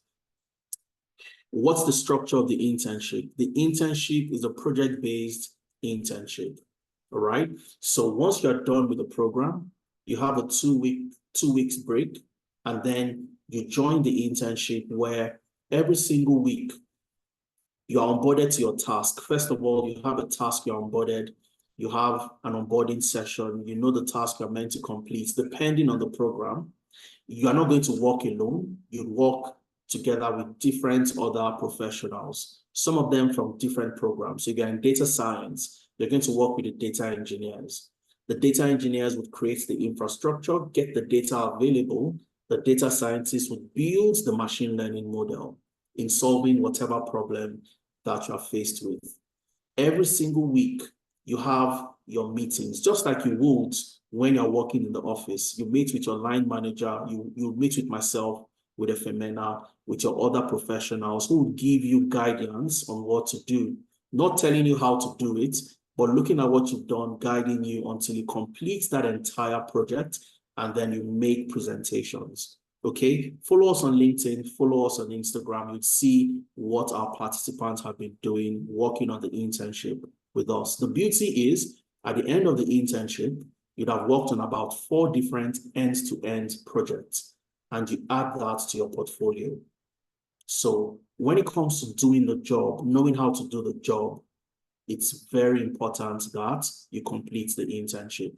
You complete your program for 3 months, data analytics, for example, work on a capstone project, The capstone project completion is what gives you the certificate.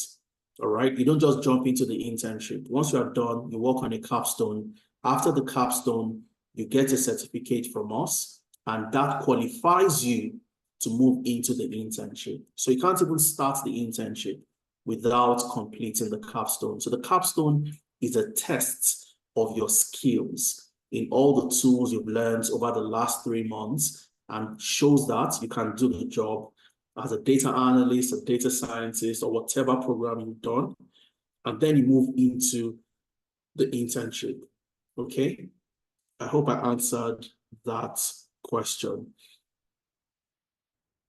One last thing I want to emphasize is a major misconception that a lot of people have. I had that misconception as well, and so many other people still have the misconception. No recruiter cares about your credential. They don't care if you studied in Ilorin in Nigeria. They don't care if you studied in Accra, Ghana. They don't care if you have a certificate in this or certificate in that. I've worked with so many people who have certificates here and there, but they can't do the job. They have no clue.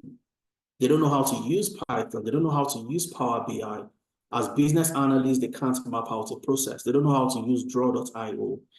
Okay, they know the theoretical concepts, but doing the job practically, no clue. So take this phrase, write it somewhere, stamp it on your wall so you look at it every single day. Competence over credential. Okay, put this at the back of your mind. Competence over credential. I actually want you to write it down. So type it into the chat. Let me be sure that you are following what I'm saying. Competence over credential. And this should be your watchword going forward. If you ever want to transition into the tech ecosystem, your focus should be on what? Competence. And what does competence, contain? What does it imply? Competence are your skills and your experience. Your skills and experience. No recruiter on earth, my 10 years of experience, Efemena's decade of experience as well, and all the people we've been working with, all the people you've seen that have gotten jobs, there is no time you find yourself in an interview and they ask you questions to define something, but they ask you questions, tell me how many times you wrote an exam. It doesn't exist. Your questions are going to come from your skills and they're going to come from your experience. You learn the skills in class, okay, and by working on projects. You gain experience during the internship and by working on what? Projects. This should be your focus going forward. You cannot join a Tenalytics masterclass, listen to Adeza, listen to Efemena, and you still chase paper qualifications. Remember this, competence over credentials. Once you have the competence, the skills and experience, and you've gotten the job, to feel good, you can think about credentials afterwards, okay? And I'm going to end the session here, and I hope you've gotten value for the time you spent with us. Ensure that you join the class starting on the 6th of July. Would love to have you join us to start the cohort in July. Take advantage of the discounts and get your journey started. The best time to start was 10 years ago when I started. The next best time to start is now, okay? If you've had a good time, you've had a fantastic time, type in a 1 into the chat. Type in a 1 into the chat as we end our session today. Remember, join the one-on-one session, the clarity session. When you receive the link to join, ensure you click on the link, join the clarity session. But first of all, take advantage of the discount, okay? So that you don't miss out. You don't come into that clarity session. You discuss with me, discuss with Efemena, just to realize that the discount is over, okay? Take advantage of the discount and we'd love to see you. Join us on the 6th of July. Thank you very much. Efemena, any last words before we call it a day? I think you've said everything, honestly speaking. And like I said at the start of the session, the goal for us is to get more Africans into the tech space. And that's what we have literally discussed all through the past couple of hours. And I'll tell you, I want to believe that you've seen that this is way more than a free session. All right. This is something that most people would actually have to pay for to listen to. All right. And this is what we have given out our 10 years of experience. It's very difficult for us to put it into a 2 hour session, but we've just done that. And I'm very sure you got value for that. So have it at the back of your mind. That's the reason why we said it always seems impossible until it is done. Now, if at this point in time you're still having that difficulty to conceptualize all the things that we've spoken about, the session is recorded. It will be up on our YouTube page. It will also be sent to you via email. So please take a look at it, have a time, relax. Okay. And this said something very critical, which is the best time to start is now, not next month, not 2 months from now. So you were looking to get in a job this year. This is the best time for you to start. Okay. So all those misconceptions, I am old, I need certificates, I need this, I need that, I need a computer science degree. All those things are not relevant. I don't have a computer science degree. Adela doesn't have. I don't have any certification, not a single certificate. I don't have. But have I worked in the UK? Yes. Have I worked in Ireland, US, Canada? I've worked for different companies across the world. Okay. So I currently run the tech consulting firm. Do we have certificates? No, we don't.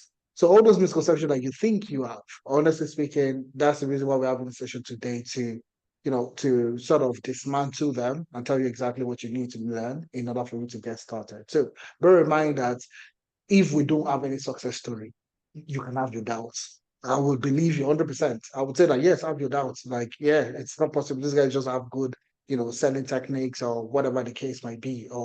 But we've shown you people like yourself, people that have no background, nothing, literally no prior experience, medical doctors, care workers, sales attendants, warehouse staff, and so on, that have gone through the training program that we've told you today, okay, and they are currently working within the tech space. I mean, there's one of the participants, currently based also here in Canada. Okay, when I was looking at moving to Canada, I was speaking to him. Okay, it's basically he has been here for a very long time. It works majorly around the construction, does constructions and all that. So obviously, because of the flexibility, also it has to go to work. Long story short, he currently works in the tech space. He went through the data analytics training program. Currently works as a data analyst. Okay, and we're talking, and he was telling me how currently he has 2 jobs. Okay, one company in the US and one company here in Canada. That he makes way more that he makes now than when he was working in construction. And it was just normal job talks and all that. So one thing I would try to tell you that one thing I would like to say, last word is, it always seems impossible until it is done. And the best place for you to learn, for you to get started, is this guys here. Okay, not be saying because I did there with them. It's not because I am analytics, but honestly speaking, this is the best platform for you to be on. And I'm pretty sure you know by now. I mean, based on our delivery for today's session. So if you want to be with us, if you want to join the team, please, it's free of charge. All you need to do is register. All right. Thank you very much, and see you in the main program. Adeza, thank you very much. Yeah. Fantastic. Thank you very much. So TG, there's nothing like entry level in tech. Okay, entry level doesn't exist in tech. Who can do the job is where the focus is. So if there's a job with 5 years experience, and the 5 years experience requires you to have knowledge in the use of Excel, you need to know how to use Tableau, Power BI. You go ahead and apply. Okay, so we don't believe in entry level when it comes to the tech ecosystem. It is capacity driven. It's based on what you can do. Because working with somebody like myself, with somebody like a Femena, you learn so much more than you can ever imagine learning or, having 5 years experience. Okay. So yeah, I just saw that question pop in. I thought I needed to answer that. TG Law, that name sounds very familiar. I think we've had a conversation before, maybe one of the clarity sessions. Thank you very much, guys. Have a wonderful weekend. And we look forward to seeing you in class on the 6th of July. Cheers, guys.